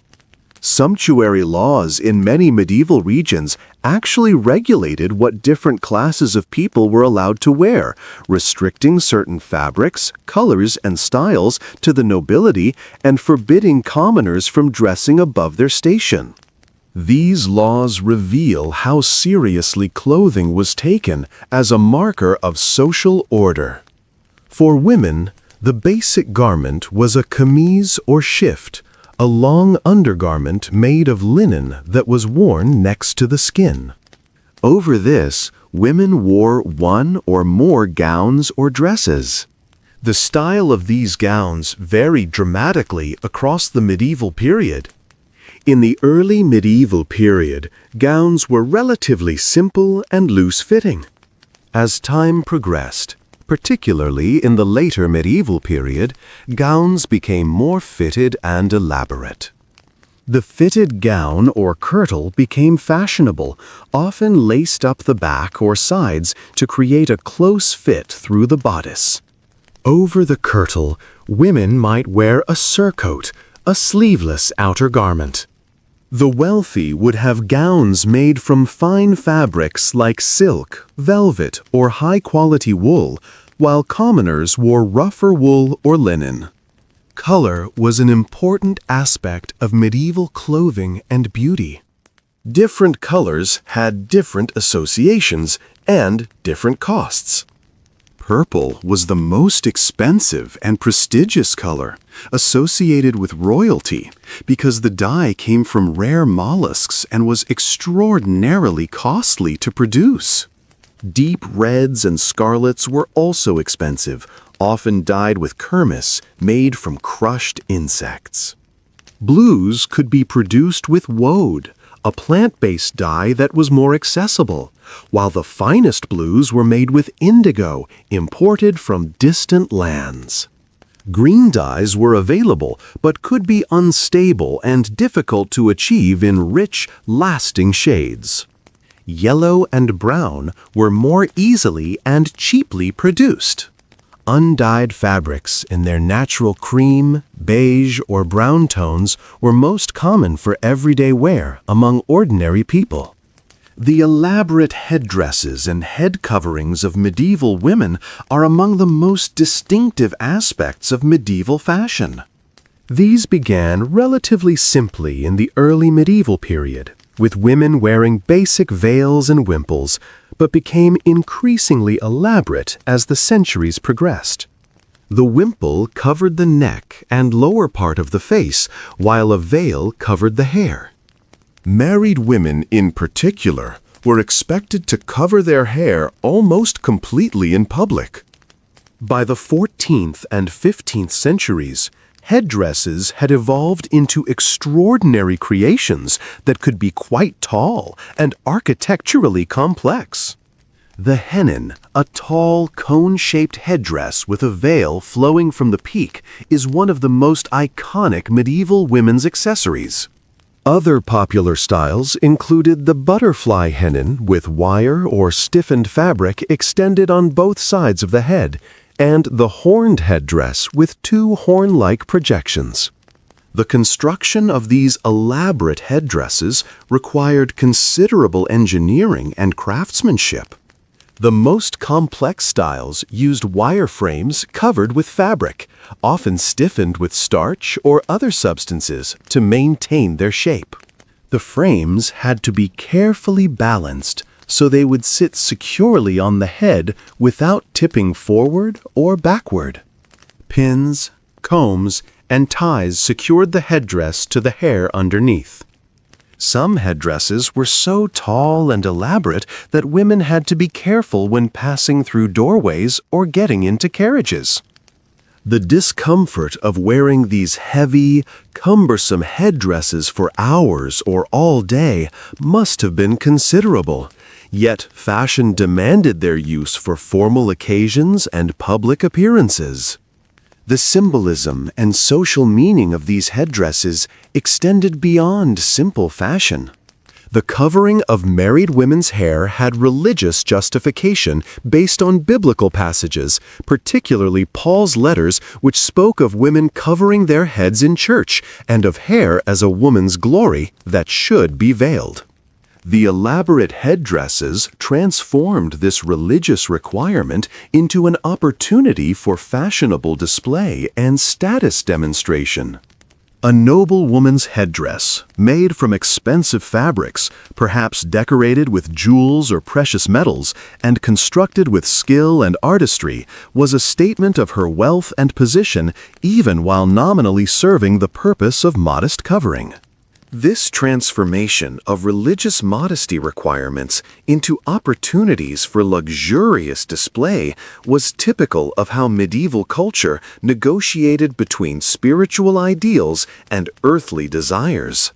The variety of headdress styles across different regions and time periods was remarkable. In Italy, women favored different styles than those popular in France or England. Urban merchants' wives might adopt fashions that differed from those of rural nobility. Even within a single region, headdress fashions could change relatively quickly, with new styles appearing and spreading through elite circles. Fashion-conscious women would need to update their headdresses regularly to remain current with the latest styles. This created opportunity for craftspeople who specialized in creating these accessories, and in major cities, there were artisans who made their living creating fashionable headdresses for wealthy clients. These elaborate headdresses were not without controversy. Some religious authorities condemned them as vanity and excess, with particular criticism directed at the tall, pointed hennins. Preachers railed against the pride and worldliness represented by such extravagant fashion.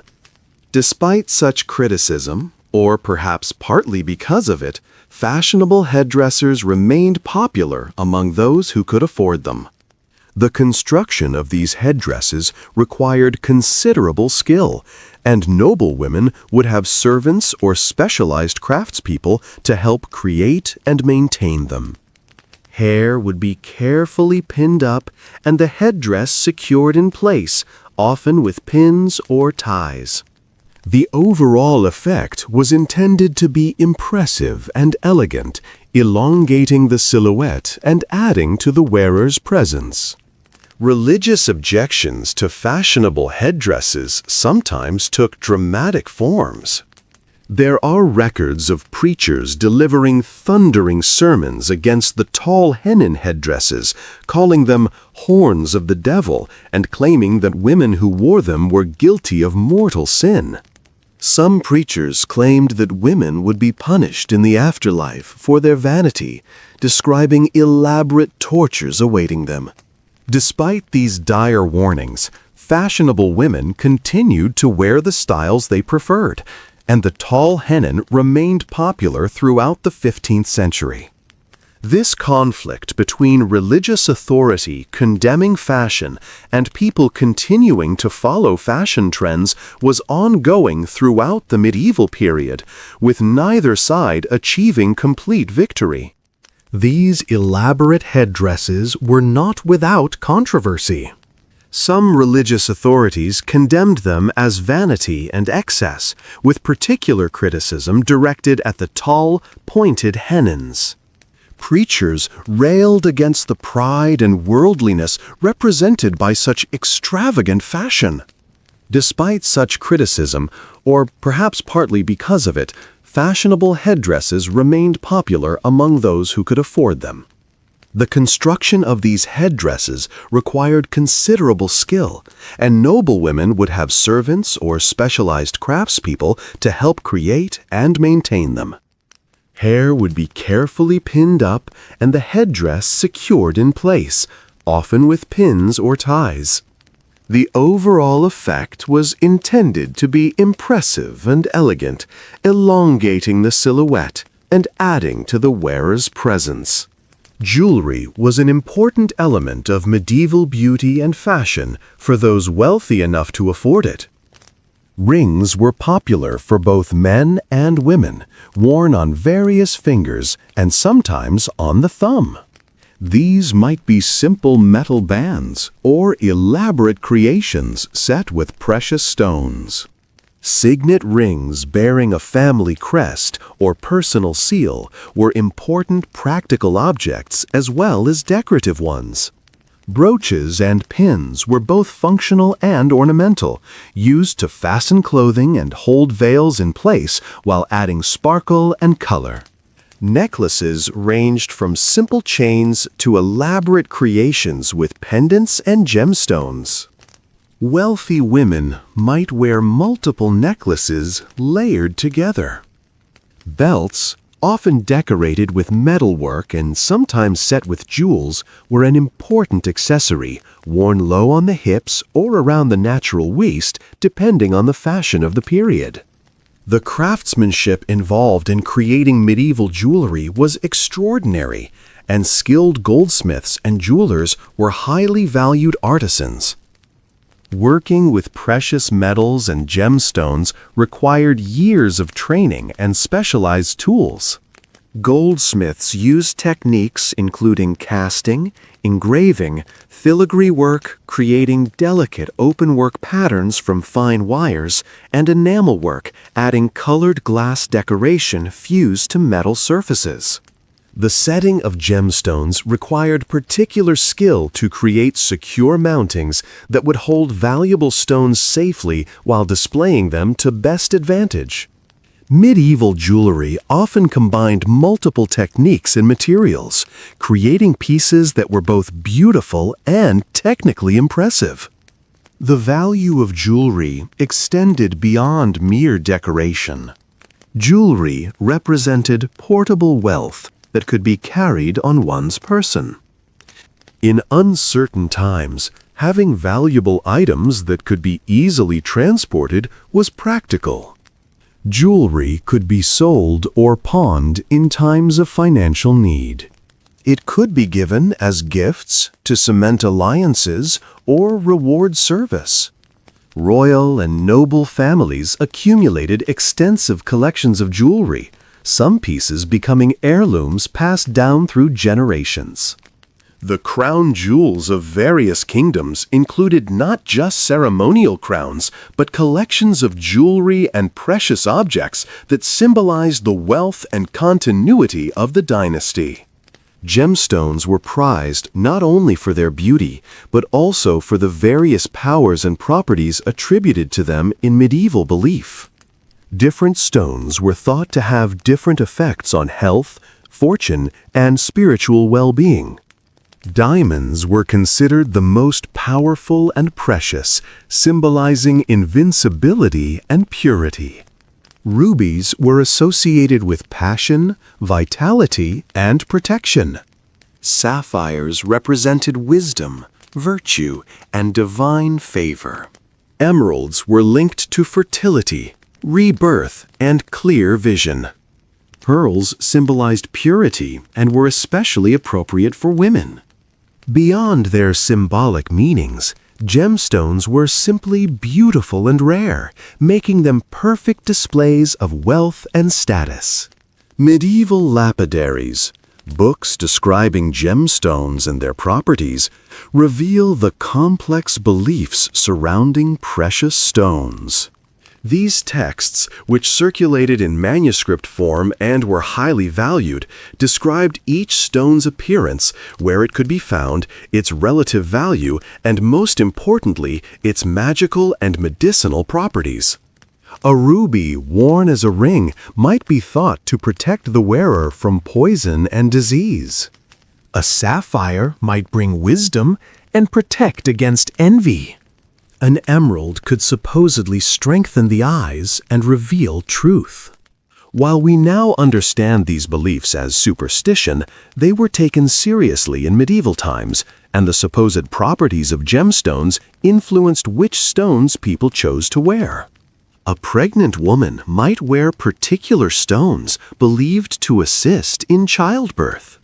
A traveler might wear stones thought to provide protection. The beauty of jewelry was thus enhanced by its perceived protective and beneficial properties. The trade in precious stones was part of the larger network of medieval commerce that connected Europe with Asia and Africa. Diamonds came from India, rubies from Burma, pearls from the Persian Gulf and the Red Sea, though smaller pearls were also found in European rivers. The long and dangerous trade routes these stones traveled before reaching European markets added to their cost and mystique. Merchants who specialized in precious stones needed expertise to identify genuine stones and assess their quality.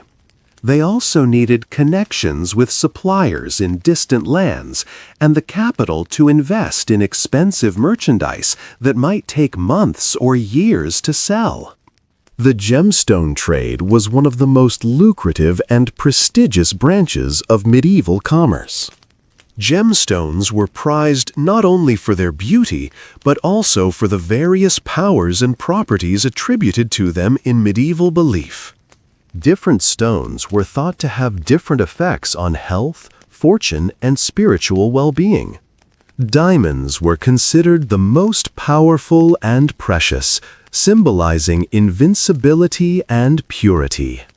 Rubies were associated with passion, vitality, and protection. Sapphires represented wisdom, virtue, and divine favor. Emeralds were linked to fertility, rebirth, and clear vision.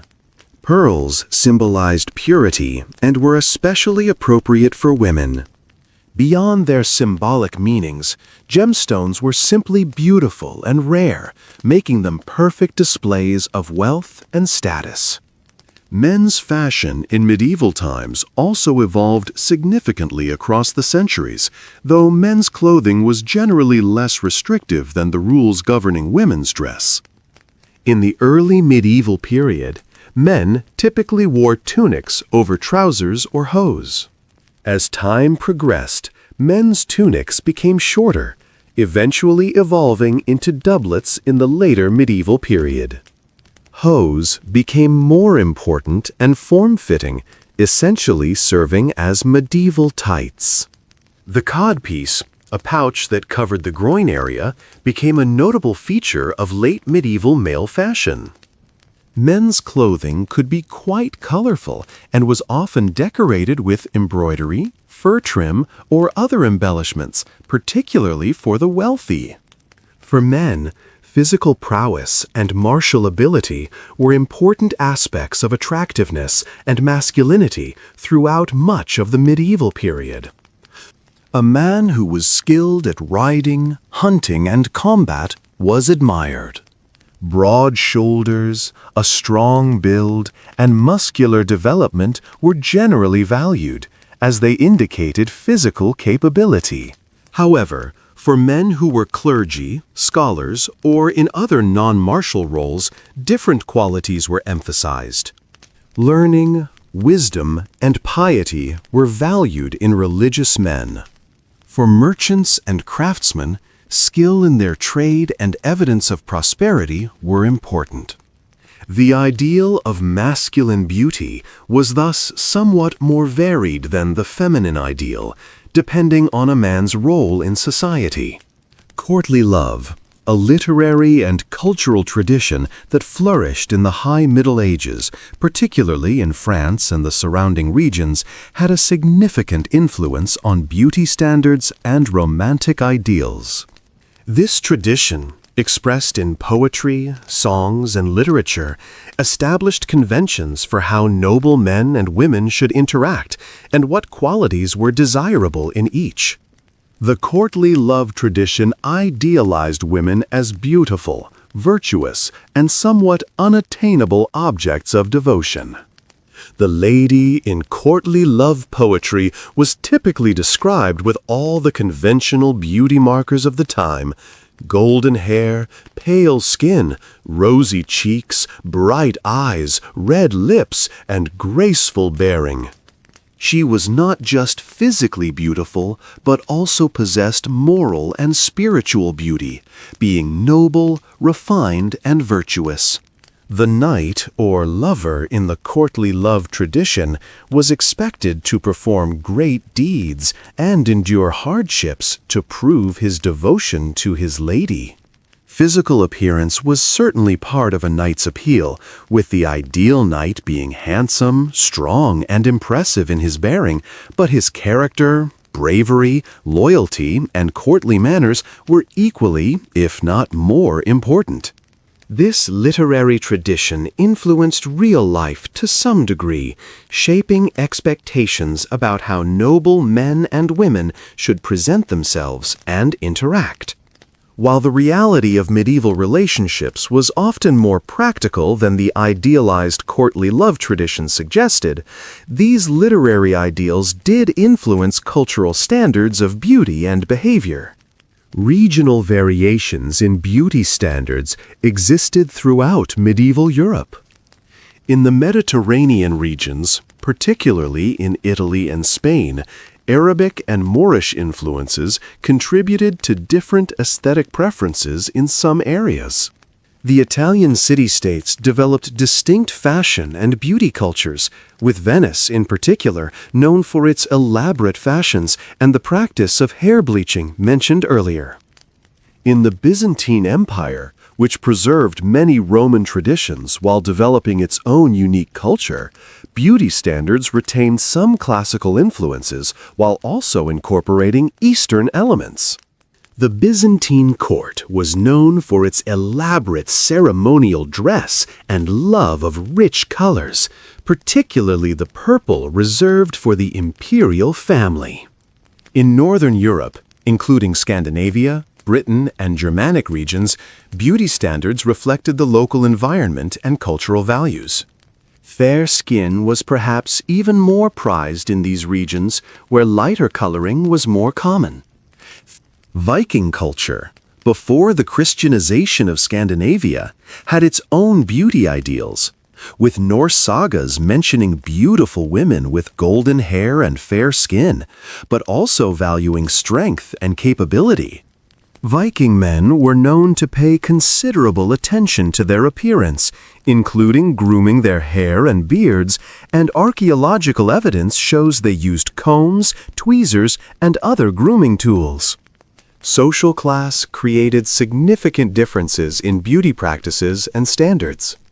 While the nobility had the leisure time and resources to dedicate to elaborate beauty routines, fashionable clothing, and maintaining pale skin untouched by outdoor labor, peasants and working people had much more practical concerns. A peasant woman's beauty routine might consist of washing her face and hands, combing her hair, and keeping her clothing clean and mended. She would not have access to expensive cosmetics or the time to apply them. Her hands would be rough from work, her skin might be weathered from outdoor labor, and her clothing would be simple and functional. Yet beauty and personal pride existed at all social levels. A young peasant woman might weave flowers into her hair for a festival, or carefully preserve her best dress for church and special occasions. The medieval church's attitude toward beauty and adornment was complex and sometimes contradictory. On one hand, excessive concern with physical appearance was condemned as vanity. Numerous sermons and religious writings warned against the sins of pride and the dangers of using beauty to incite lust. Women were particularly warned about adorning themselves in ways that might tempt men into sinful thoughts. Some religious authorities condemned cosmetics as a form of deception, arguing that a woman who painted her face was essentially lying about her natural appearance and showing disrespect for God's creation. The use of certain cosmetics was sometimes compared to witchcraft or demonism, particularly substances that were toxic or had dramatic effects. The theological arguments against cosmetics and elaborate dress were sophisticated and drew on multiple sources. Church fathers had written against cosmetics and luxury in dress, and their writings were cited throughout the medieval period. Tertullian, an early Christian writer, had composed a treatise on the apparel of women that condemned makeup and jewelry in strong terms. Jerome, whose Latin translation of the Bible was standard throughout the medieval period, had written letters warning women against vanity. These ancient authorities provided ammunition for medieval preachers and moralists who wanted to discourage excessive attention to appearance.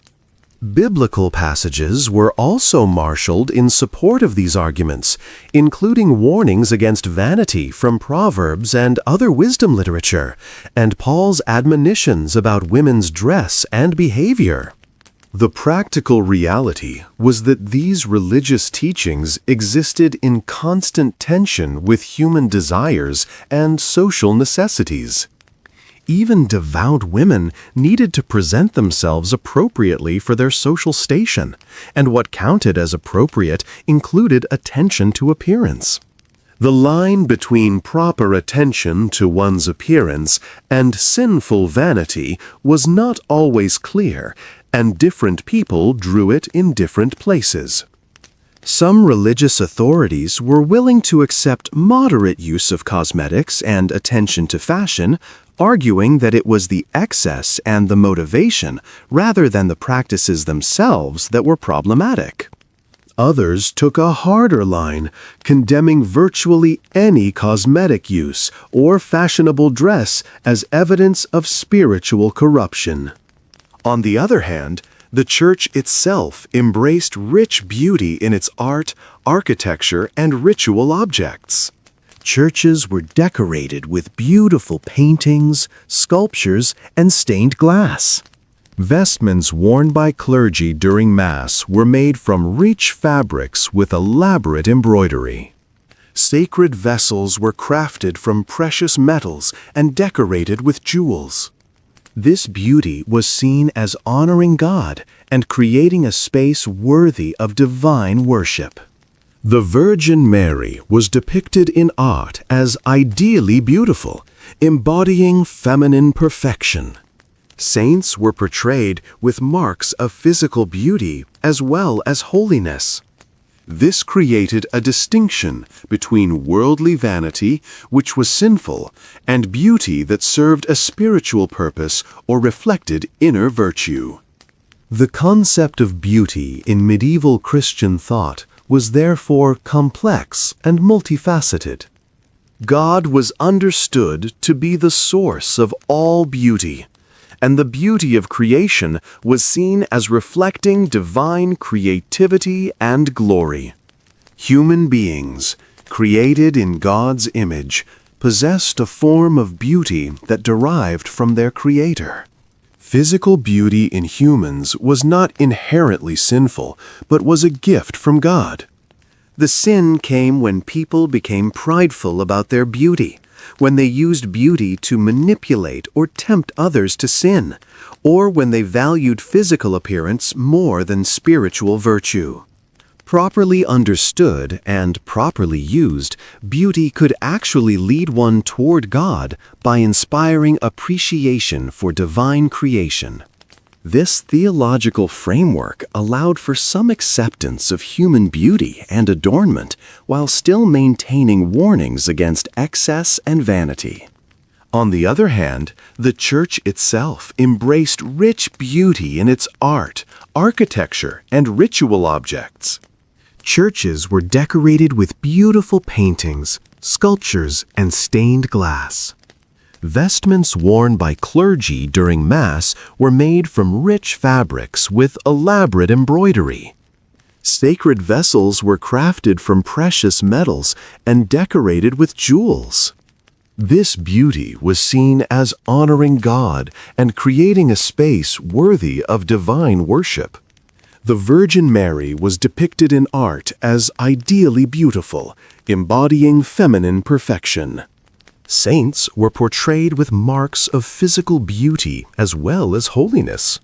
This created a distinction between worldly vanity, which was sinful, and beauty that served a spiritual purpose or reflected inner virtue. Religious women, particularly nuns, were expected to renounce worldly beauty and adornment. Upon entering a convent, a woman would have her head shaved or her hair cut short, symbolically rejecting feminine vanity.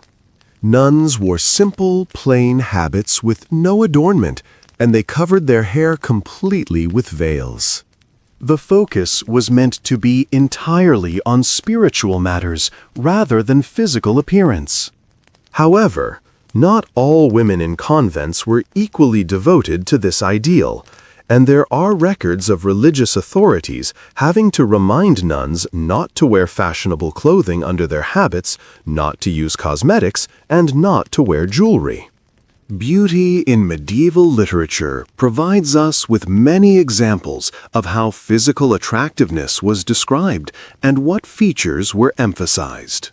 In medieval romances, beautiful women were described using conventional phrases that highlighted pale skin, rosy cheeks, bright eyes, golden hair, red lips, white teeth, and graceful figures.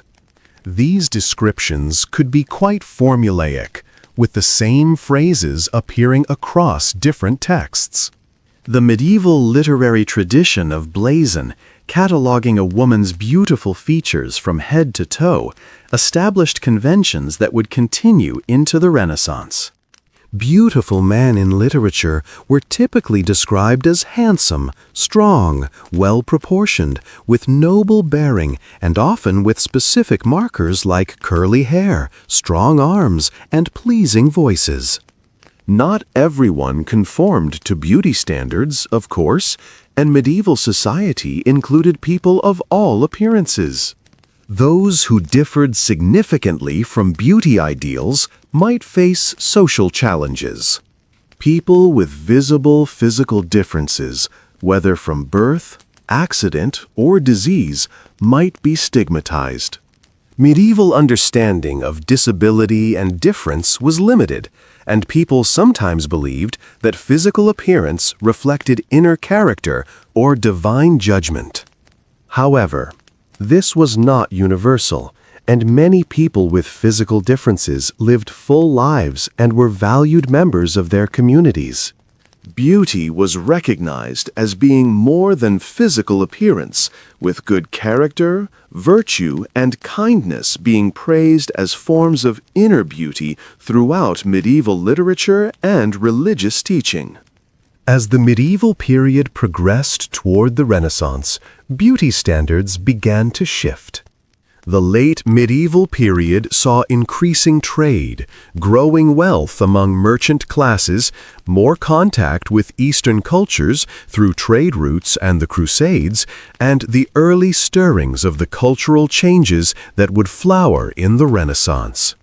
Beauty standards became somewhat more elaborate and ornate in the late medieval period, with fashion becoming more complex and subject to rapid change. The seeds of Renaissance beauty ideals, which would eventually celebrate more classical proportions and a greater range of beauty ideals, were already beginning to appear in the 14th and 15th centuries. The influence of medieval beauty standards extended well beyond the medieval period itself. Many elements of medieval beauty ideals persisted into the Renaissance and early modern period. The preference for pale-skinned continued for centuries among European upper classes. The association between beauty and social status that was so strong in medieval times continued to shape beauty standards. Even today, we can see echoes of medieval beauty ideals in various contexts. The fairy tale imagery of beautiful princesses with pale skin, golden hair, and rose-red lips comes directly from medieval beauty standards. The white wedding dress, while more directly a Victorian innovation, connects to older associations between whiteness and purity that were strong in medieval times. Looking at medieval beauty practices from our modern perspective, we can see both continuity and change. The desire to be attractive, to present oneself well, and to conform to social standards of appearance is certainly not unique to medieval times and remains strong today. However, the specific standards of beauty, the methods used to achieve them, and the meanings associated with beauty have changed dramatically. We no longer see pale skin as inherently superior to tanned skin, and in fact, contemporary Western beauty standards often favor the opposite. We no longer believe that physical appearance directly reflects inner character or humoral balance. We have safe, effective cosmetics rather than toxic lead and mercury. We understand that beauty standards are culturally constructed rather than natural or divinely ordained. Yet, despite these differences, the medieval fascination with beauty speaks to something universal in human nature. The desire to be attractive, to express oneself through appearance, and to conform to or rebel against social expectations about how we should look connects people across centuries. Medieval people were not so different from us in their fundamental concerns about appearance, even if their specific ideals and practices were quite different. They looked in their mirrors, worried about their complexion, tried new hairstyles, followed fashion trends when they could afford to, and hoped to be seen as attractive and socially appropriate. The dangerous beauty practices of medieval times, particularly the use of toxic cosmetics, remind us that the pursuit of beauty can sometimes come at a serious cost.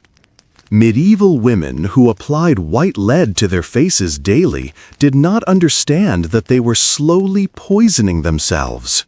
They saw the immediate benefit of a fashionably pale complexion and were unaware of the long-term consequences.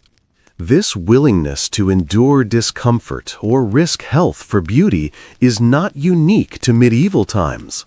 Throughout history, and continuing today, people have been willing to uncomfortable, painful, or risky procedures in the name of beauty. The medieval woman applying toxic lead makeup is not so different from modern people undergoing cosmetic procedures with potential complications, or using products with questionable ingredients, or following extreme diets and exercise regimens. The role of beauty in medieval society extended beyond personal vanity to encompass important social functions. For women especially, beauty could be a valuable asset in making an advantageous marriage, which was often the primary way women could secure their social and economic position. A beautiful daughter from a noble family might make a better marriage alliance than her less attractive sister. Beauty could attract the attention of powerful patrons or provide entree into elite social circles. For both men and women, presenting oneself appropriately, according to one's social station, was important for maintaining respect and social standing. Appearing too far above or below one's station could bring criticism or worse. The labor involved in medieval beauty practices, particularly for wealthy women, was considerable. Achieving the elaborate hairstyles and headdresses of the later medieval period required significant time and assistance. A noblewoman would typically have ladies-in-waiting or servants who would help with dressing, arranging hair, applying cosmetics, and maintaining clothing. The process of getting dressed in the morning could take hours when full formal dress was required. This labor-intensive nature of beauty and fashion was itself a marker of status. Only those who did not need to work and who could afford servants had the time and resources to fully participate in fashionable beauty culture. Men's grooming and beauty practices, while generally less extensively documented than women's, were also important. Men of the nobility were expected to present themselves well, with clean, appropriate clothing, well-groomed hair and beards if worn, and attention to hygiene. Knights and nobles would have their armor polished to gleaming perfection, and their horses beautifully groomed and outfitted with decorated gear. A man's clothing, weapons, and equipment all reflected on his status and character. Merchants and craftsmen also maintained standards appropriate to their station, with successful merchants sometimes accused of dressing too grandly for their non-noble status. The intersection of beauty and medicine in medieval times was significant. Many beauty treatments were prepared using the same ingredients and methods as medical remedies. The line between cosmetics and medicine was not as clearly drawn as it is today. A preparation to improve the complexion might be seen as both a beauty treatment and a medical remedy to balance the humors. Medical texts often included recipes for beauty preparations alongside treatments for diseases. Physicians might be consulted about skin problems, hair loss, or other appearance-related concerns. Women with knowledge of herbs and remedies, sometimes called wise women, would prepare various beauty and medicinal potions for their communities. Herbal knowledge was particularly important for beauty preparations that were safer than mineral-based cosmetics. Rose water, made by distilling rose petals, was used as a skin toner and perfume. Chamomile was used to lighten hair and soothe skin. Lavender had antiseptic properties and pleasant fragrance. Comfrey was used in healing salves. Elderflower water was applied to the skin. Mint refreshed breath and was used in teeth cleaning. Rosemary was thought to strengthen hair. Sage had cleansing properties. Medieval gardens, particularly in monasteries and manor houses, cultivated many herbs that served both medicinal and cosmetic purposes. The seasonal nature of medieval life affected beauty practices as well. In winter, when skin might become dry and chapped from cold weather and indoor fires, moisturizing preparations were important. Animal fats, beeswax, and oils were combined to make protective salves for hands and faces. In summer, protecting pale skin from the sun was a constant concern for noble women, requiring veils, hats, and staying indoors during the brightest parts of the day. Spring and summer provided fresh flowers and herbs for beauty preparations that were not available in winter. The rhythm of the agricultural year, the church calendar with its feasts and fasts, and the seasonal availability of ingredients all influenced when and how people attended to their appearance.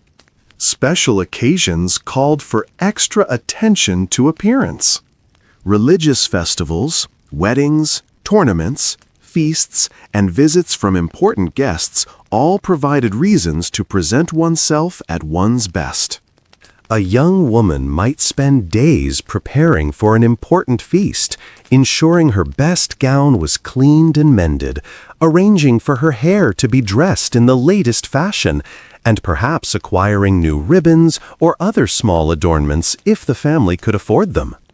Men participating in tournaments would have their armor specially polished and decorated, their horses groomed and fitted with decorative trappings, and their own appearance carefully managed to make the best impression.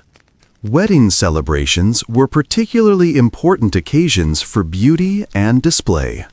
A bride would wear her finest clothes, and if she was from a wealthy family, might have new garments made specifically for the wedding. Brides often wore their hair loose and uncovered. One of the few times a woman past childhood might appear in public with uncovered hair, symbolizing her maidenhood. She might wear a wreath of flowers or other decoration in her hair. The groom would also dress in his finest, with new clothing if possible. The wedding was not just a personal celebration, but a display of family status and wealth, so both families would want to present themselves as impressively as possible. Pregnancy and motherhood affected women's beauty practices and standards.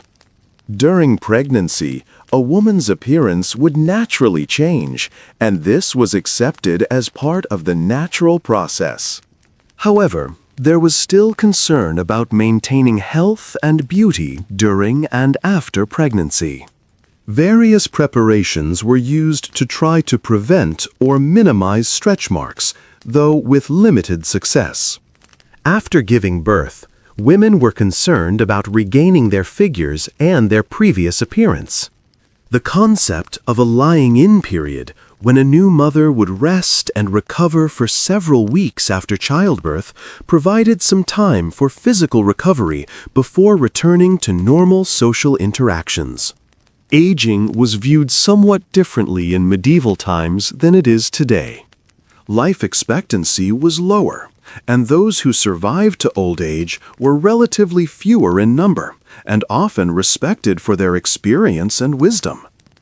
However, the physical signs of aging were still often unwelcome.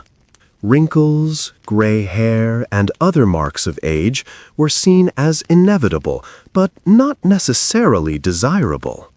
Some people tried to maintain a youthful appearance as long as possible, with women using the same complexion-enhancing cosmetics they had used when younger, and some attempting to dye gray hair back to its original color using various herbal preparations. Men might continue to pay attention to grooming and dress. However, there was also a recognition that trying too hard to appear young when one was old could be foolish or undignified. The concept of personal hygiene in medieval times extended beyond bathing to include clean clothing, particularly undergarments. The linen chemise or shirt worn next to the skin was the garment most frequently washed. Linen was valued because it was absorbent and could be boiled and beaten to clean it. Outer garments, particularly those made of wool or other materials that could not be easily washed, were cleaned by brushing, airing, and spot cleaning. The wealthy might have multiple sets of clothing to rotate, allowing for cleaning and repairs. The less wealthy might have only 1 or 2 sets of clothing, making cleanliness more challenging. Laundry was a major household task in medieval times, requiring significant labor. Water had to be hauled and heated, clothes had to be soaked, pounded, scrubbed, rinsed, and then dried. Soap was made from animal fats and lye, creating a harsh but effective cleanser. The urine was sometimes used in cleaning because its ammonia content helped break down dirt and grease. Clean clothing and linens were markers of respectability and self-respect, even for those with limited resources. The ability to keep one's person and clothing clean, despite the labor involved, was part of maintaining one's dignity and social standing. Textiles and fabric care were important aspects of maintaining appearance. Moths, mildew, and general wear could damage valuable clothing and linens. Various herbs, including lavender, rosemary, and wormwood, were used to repel moths and keep stored fabrics fresh-smelling. Clothing was carefully mended and even remodeled as fashions changed or as garments wore out. The expensive fabrics and elaborate construction of wealthy people's clothing meant that garments were valuable items worth maintaining and passing down through generations. Even among the less wealthy, clothing represented significant investment and was carefully preserved. The role of sumptuary laws in regulating appearance was significant in many medieval societies.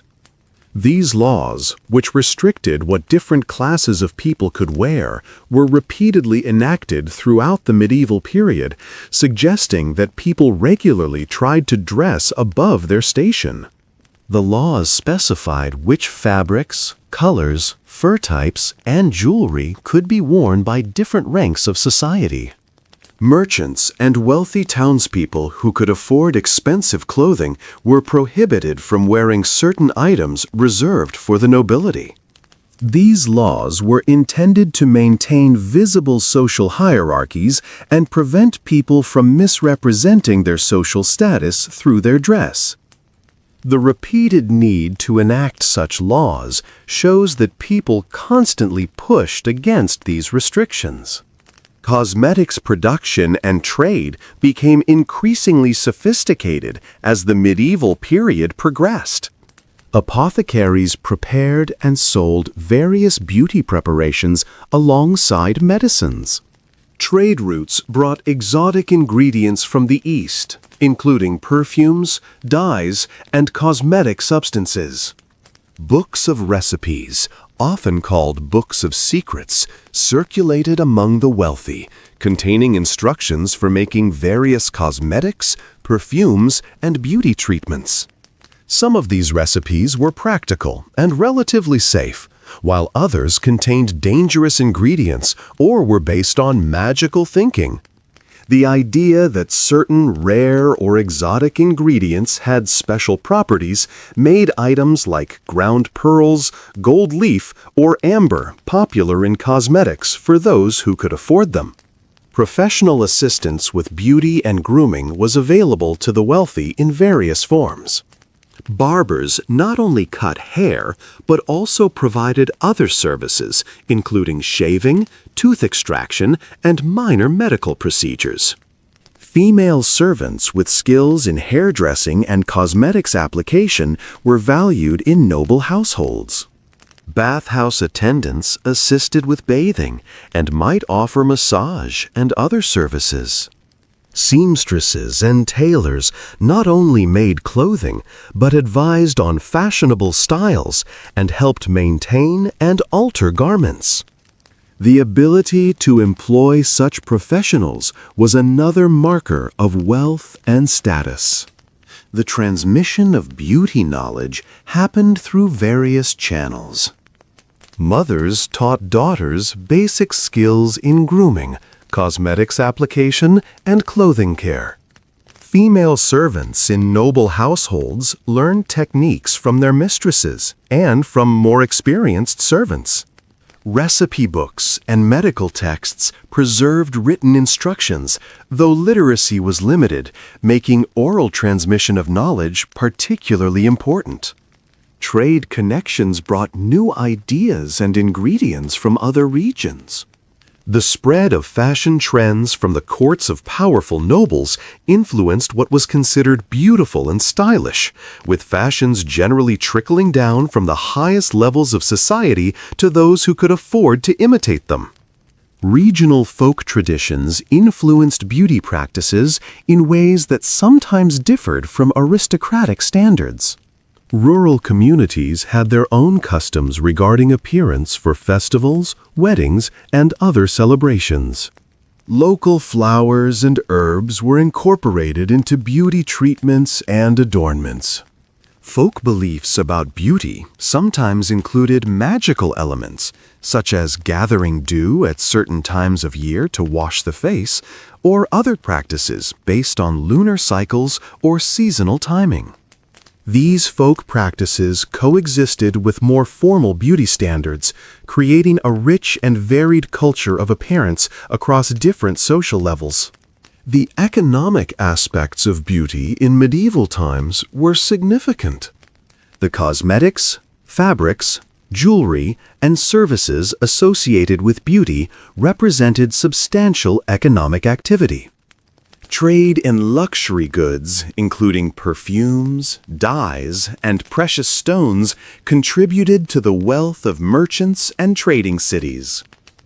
Craft guilds for tailors, jewelers, and other trades associated with appearance were important parts of medieval urban economies. The labor of servants involved in maintaining their employers' appearances represented another economic dimension. Even at the household level, the time, materials, and effort devoted to beauty and clothing care represented significant allocation of resources. Beauty and morality were closely linked in medieval thinking. Physical beauty was often seen as reflecting inner virtue, while ugliness might be associated with sin or evil. This connection appears repeatedly in medieval literature and art, where good characters are typically depicted as beautiful and evil characters as ugly. However, medieval thinkers also recognized that this connection was not absolute. Stories existed of beautiful people who were wicked and plain people who were virtuous.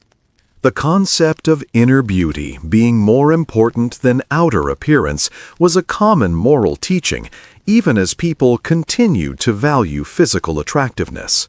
This tension between valuing physical beauty and recognizing the greater importance of moral and spiritual beauty ran throughout medieval culture.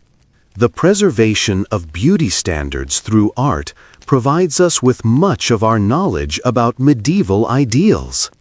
Paintings, Sculptures, illuminated manuscripts, and other artistic works show how people presented themselves and what features were emphasized.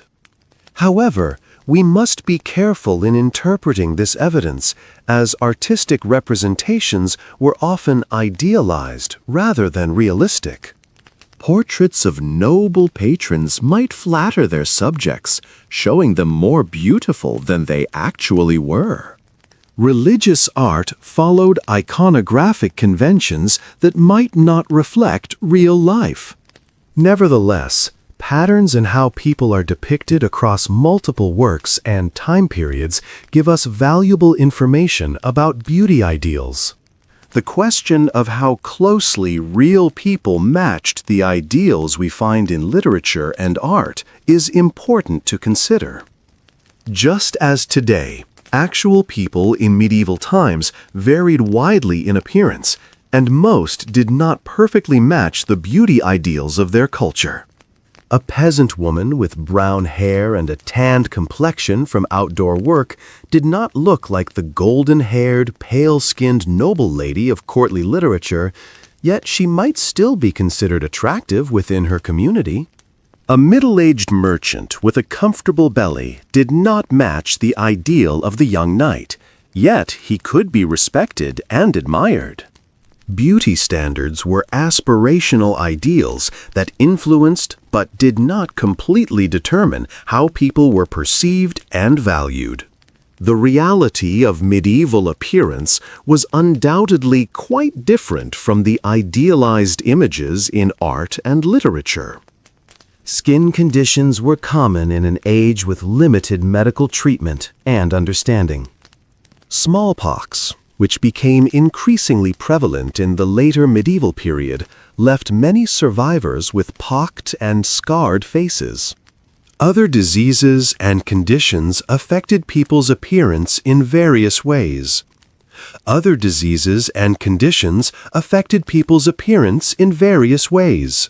Dental problems were widespread, leading to missing or damaged teeth. Injuries from accidents or violence might leave visible scars. Malnutrition, particularly in years of poor harvests, affected people's health and appearance. The hard physical labor that most people engaged in left its marks on their bodies. These realities meant that very few people achieved the flawless beauty described in courtly poetry. Nevertheless, beauty still mattered to real people living real lives. A young woman hoping to attract a good husband would want to look her best within the constraints of her circumstances. A merchant wanting to project success and prosperity would dress as well as he could afford. Even those who could never hope to match aristocratic beauty standards still had their own standards and aspirations.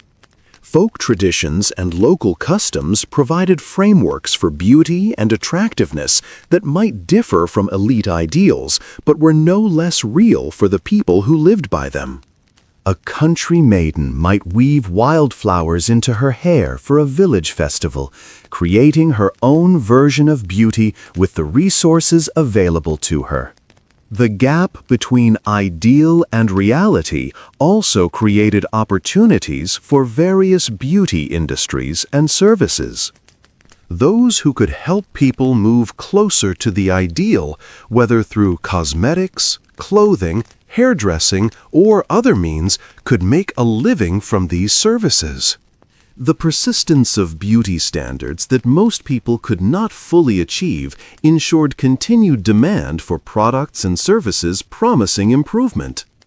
This dynamic, where aspirational ideals drive consumption of beauty products and services, is familiar to us from modern times, but its roots go back at least to the medieval period, and likely much earlier. The medieval understanding of what made someone attractive also included factors beyond pure physical appearance. Character, behavior, and social graces were part of the total picture of a person's attractiveness. A woman who was physically beautiful but had a harsh voice or rough manners would be less desirable than one who was moderately pretty but gracious and pleasant. A man might be forgiven for not being particularly handsome if he was brave, skilled, and honorable. The concept of beauty in medieval times was more holistic than our modern tendency to focus primarily on physical appearance. This broader understanding of attractiveness meant that people who were not physically ideal could still be seen as attractive and desirable through their other qualities. Social context also shaped perceptions of beauty. A woman who was considered beautiful in her village might not stand out in a royal court where she would be compared to women who had access to far greater resources for enhancing their appearance. Similarly, beauty standards within specific communities might emphasize different features or qualities than the broader cultural ideal. Regional variations meant that what was considered beautiful in one area might not be equally valued in another. Urban and rural communities might have somewhat different standards. These variations created a more complex picture than any single unified medieval beauty standard. Fashion changes over the course of the medieval period reflected broader social and cultural changes. The relatively simple, flowing garments of the early medieval period gave way to increasingly fitted and structured clothing in the later centuries. This change reflected advances in tailoring techniques, including the development of better methods for cutting and sewing fitted garments. It also reflected increasing wealth and more complex social hierarchies that demanded more elaborate markers of status. The acceleration of fashion changes in the late medieval period, with new styles appearing and changing more rapidly than in earlier centuries, pointed toward the even faster fashion cycles that would characterize later periods. The psychological and emotional dimensions of beauty in medieval times were similar in some ways to our own experience. People felt pleasure in being found attractive. They experienced insecurity about their appearance. They compared themselves to others and to ideals they could not fully achieve. Young people particularly felt the pressure to be attractive as they sought to make good marriages or attract romantic attention. The emotional impact of beauty and appearance was real and significant, even if the specific standards were different from ours. Medieval literature includes many expressions of anxiety about appearance, desire to be beautiful, and pleasure or pain related to how one looked. The darker side of beauty culture in medieval times included not only the physical dangers of toxic cosmetics, but also the social and psychological pressures to conform to standards that were often impossible to achieve. The emphasis on pale skin was particularly problematic for those who worked outdoors and could not maintain such complexions. The preference for blonde hair meant that most people did not naturally have the ideal hair color. The expectation that women would be modest and cover themselves conflicted with the desire to be attractive. These tensions and pressures created stress and anxiety, particularly for women, whose value was so closely tied to their appearance and their ability to make good marriages.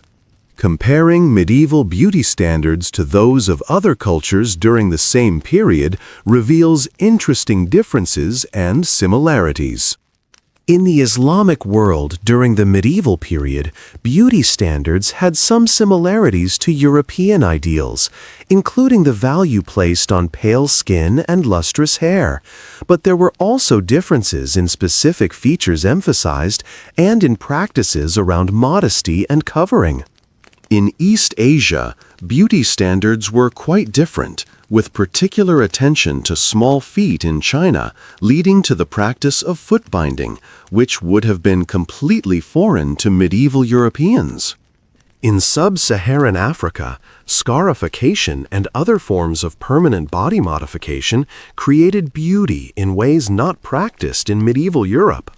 These comparisons remind us that beauty standards are culturally specific and that there is no universal standard of beauty. The legacy of medieval beauty standards extends beyond their influence on later European beauty culture. The medieval period established patterns of beauty culture that included the idea that beauty requires effort and maintenance, the link between beauty and social status, the gendering of beauty with particular pressure on women, and the development of a cosmetics and fashion industry. These patterns, while transformed over the centuries, remain recognizable in modern beauty culture. Understanding medieval beauty practices helps us see our own beauty culture in historical context and recognize which aspects are new and which have deep historical roots.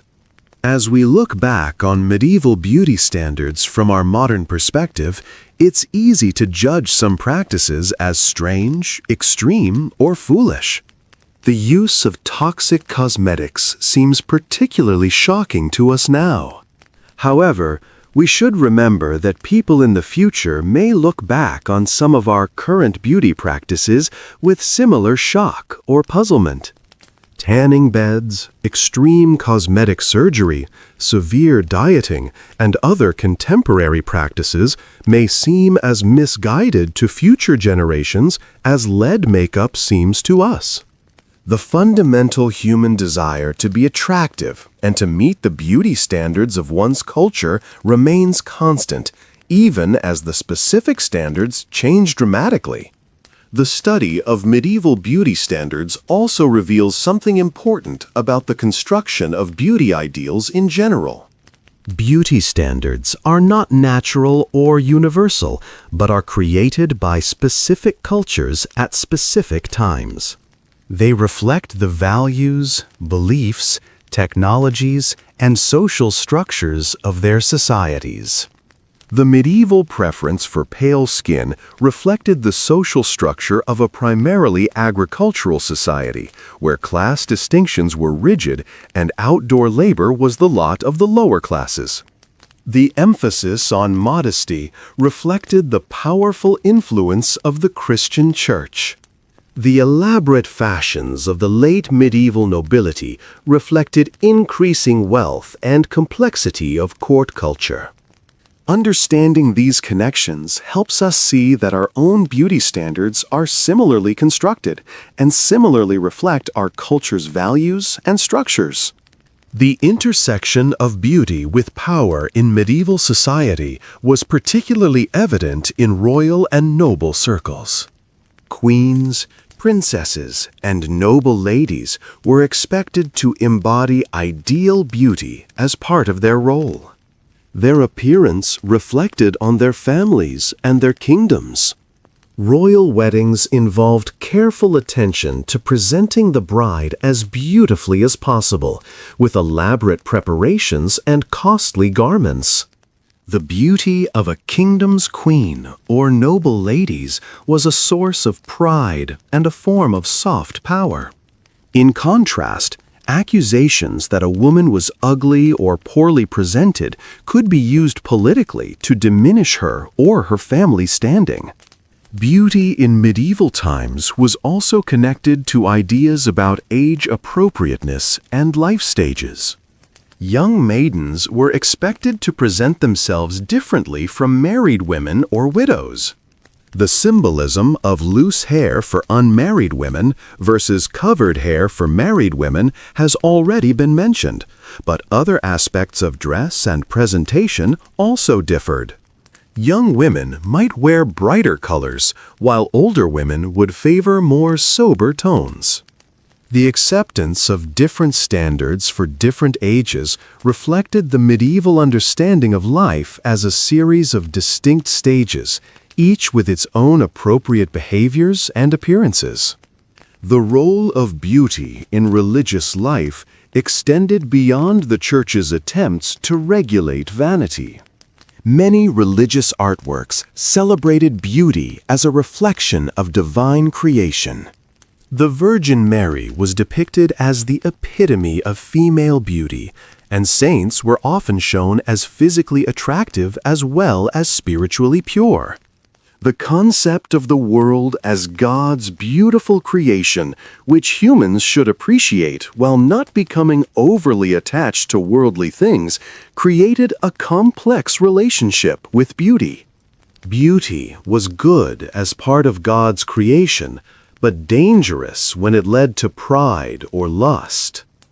Disabilities and differences in appearance were understood through the lens of medieval medicine and religion.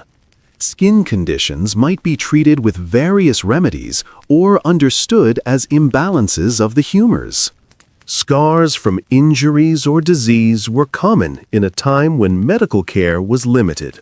Smallpox, which became increasingly common in the later medieval period, often left survivors with pocked faces. While this must have been distressing for those who suffered it, the frequency of such scarring meant it was a familiar sight. Standards of beauty existed alongside the reality that many people bore marks of illness or injury. The medieval marketplace provided access to beauty products for those who could afford them. Market stalls might sell ribbons, pins, combs, mirrors, perfumes, and other items related to appearance. Peddlers might travel through rural areas, bringing such goods to those far from towns. The ability to purchase ready-made beauty items rather than making everything at home was a convenience that grew over the medieval period as trade and specialized production increased. However, most beauty preparations were still made at home using local ingredients and traditional recipes. Looking at the full scope of medieval beauty standards across the 1,000-year period and across different regions, we see both consistency and change. Certain elements remained relatively stable, such as the value placed on cleanliness, the association between beauty and social status, and the general preference for regular, proportionate features. Other aspects changed considerably, such as the specific fashions in clothing and hairstyles, the availability of cosmetics and luxury goods, and the ways religious and cultural values were expressed through appearance. This combination of continuity and change characterizes beauty culture across all historical periods. The voices of medieval people themselves speaking about beauty come to us primarily through written texts that survive from the period. Medical texts discuss skincare and treatments for various conditions. Books of advice for women include guidance on maintaining appearance while remaining modest. Poetry and literature describe beautiful characters using conventional phrases that show us what features were valued. Account books record purchases of cosmetics, clothing, and accessories. Legal records of sumptuary law violations show us people pushing against restrictions on their dress. These varied sources give us a multifaceted view of how medieval people thought about and practiced beauty. The question of authenticity versus artifice in medieval beauty culture mirrors debates that continue today. Was it better to be naturally beautiful, or to enhance one's appearance through cosmetics and fashion? Medieval moralists often argued for natural simplicity, warning against the deception of makeup and the vanity of elaborate dress. Yet clearly, many people used cosmetics and followed fashion despite such warnings. The desire to look one's best competed with ideals of natural simplicity and modest presentation. This tension was never fully resolved, and different individuals and communities found different balances between enhancement and authenticity. Beauty rituals and routines in medieval times, while different in specifics from our own, served similar functions. The daily routine of washing, grooming, and dressing helped people prepare themselves to face the world. Special preparations for important occasions marked those events as significant. The time spent on appearance could be a form of self-care and self-expression. For women particularly, whose lives were often quite restricted, attention to appearance and fashion might be one of the few areas where they could exercise some personal choice and creativity. The end of the medieval period did not mean a sharp break in beauty standards, but rather a gradual transition toward Renaissance ideals. The seeds of change were already present in the late medieval period, with increasing trade bringing new influences, growing wealth among merchant classes challenging noble monopolies on luxury, and the early stirrings of humanism beginning to shift cultural values. The Renaissance would bring new beauty ideals influenced by the rediscovery of classical texts and art, but many medieval practices and preferences persisted well into the early modern period. In conclusion, beauty standards in medieval times were complex, varied, and deeply embedded in the social, religious, and cultural fabric of medieval life. From the pale skin prized by noble ladies to the elaborate headdresses that crowned their heads, from the toxic cosmetics applied in pursuit of fashion to the simple herbs used for skincare, from the rich fabrics worn by the wealthy to the plain but clean clothing of peasants, beauty in medieval times reflected the values, beliefs, hierarchies, and practical realities of medieval society. Understanding these historical beauty standards helps us see our own beauty culture in context and recognize both the differences and the continuities in human concerns about appearance across the centuries. The medieval quest for beauty, with all its contradictions between spiritual and worldly values, its class distinctions, its regional variations, and its sometimes dangerous practices, reveals something fundamental about human nature and our persistent concern with how we look and how we are perceived by others. As we've journeyed through the world of medieval beauty, we've seen that while specific standards change dramatically across time and culture, the underlying human desires for attractiveness, social acceptance, and self-expression remain remarkably constant. The medieval period, for all its differences from our own time, shows us that people have always cared about beauty, have always invested time and resources in their appearance, and have always navigated the complex relationships between inner worth and outer appearance, between natural beauty and enhancement, and between individual desire and social expectation. The legacy we inherit from medieval beauty culture is substantial and multifaceted. Many of our modern assumptions about beauty, social presentation, and the role of appearance in society have roots that extend back through the medieval period. The idea that beauty requires effort, investment, and often discomfort or risk has medieval precedents. The association between beauty and social status, while it has evolved and weakened in some ways, remains influential. The particular pressure on women to be attractive and to invest time and resources in their appearance, while not unique to medieval times, was certainly reinforced during this period. The development of specialized beauty industries, including cosmetics, fashion, and personal care services, has medieval antecedents, even as these industries have grown far beyond what medieval people could have imagined.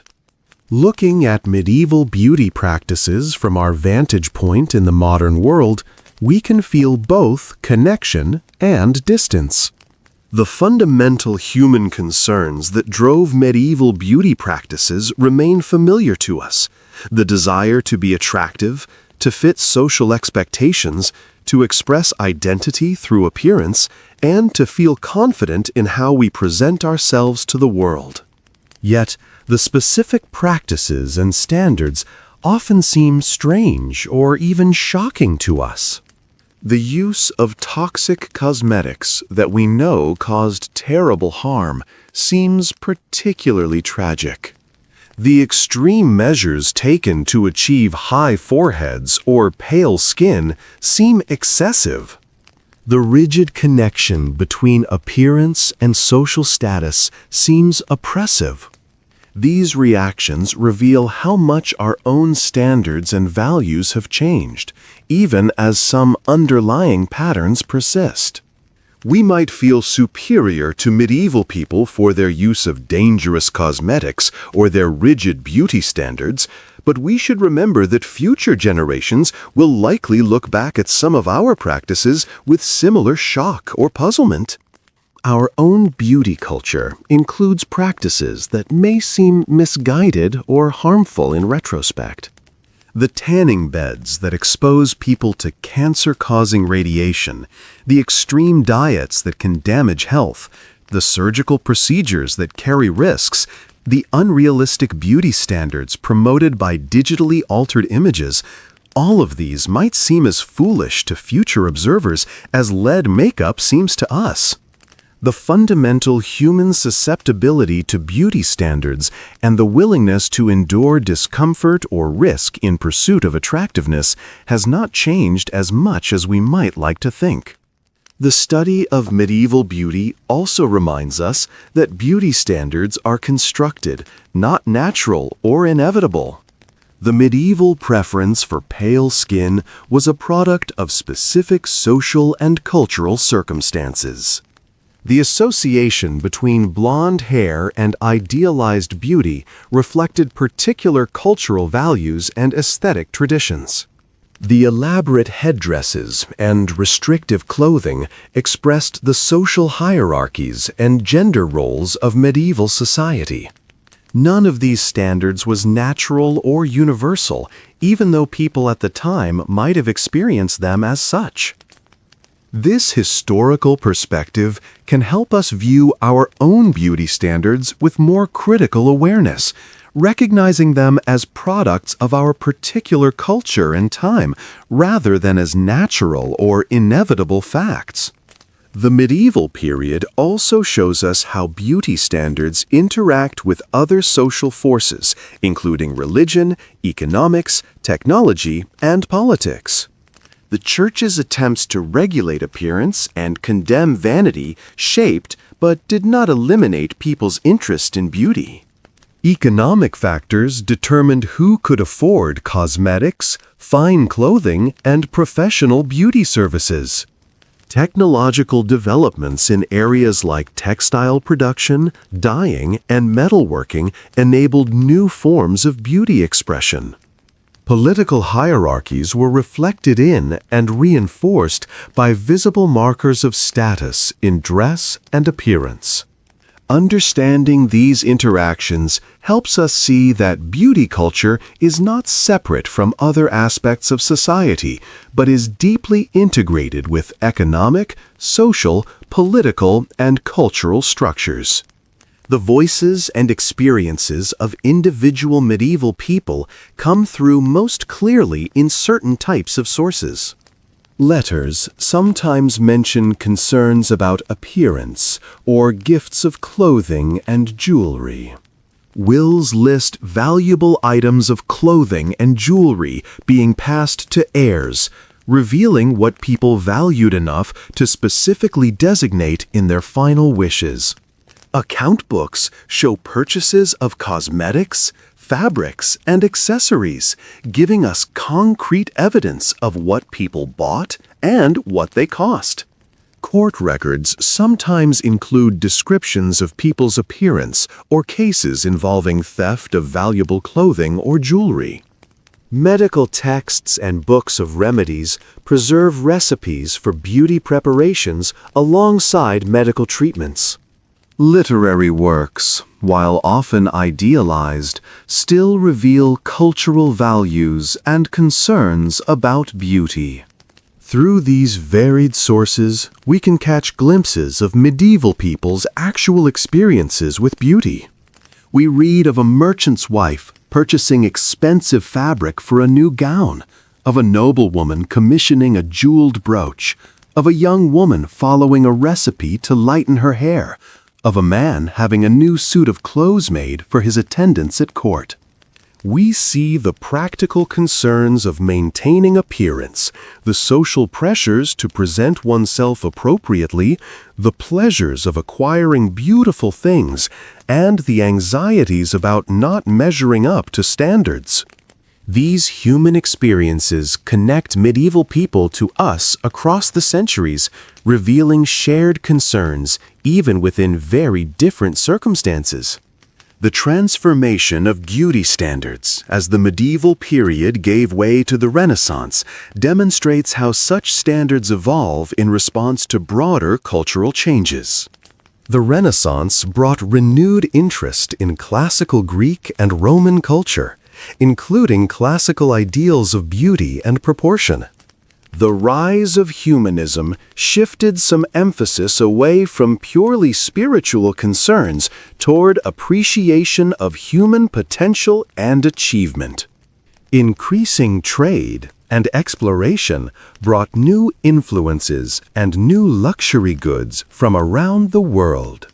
The development of printing allowed for wider spread of images and ideas about beauty. These changes did not happen suddenly or completely. Many medieval beauty practices persisted well into the Renaissance and beyond, but they began a gradual shift toward new ideals that would characterize the early modern period. Thanks for watching this video. Good night.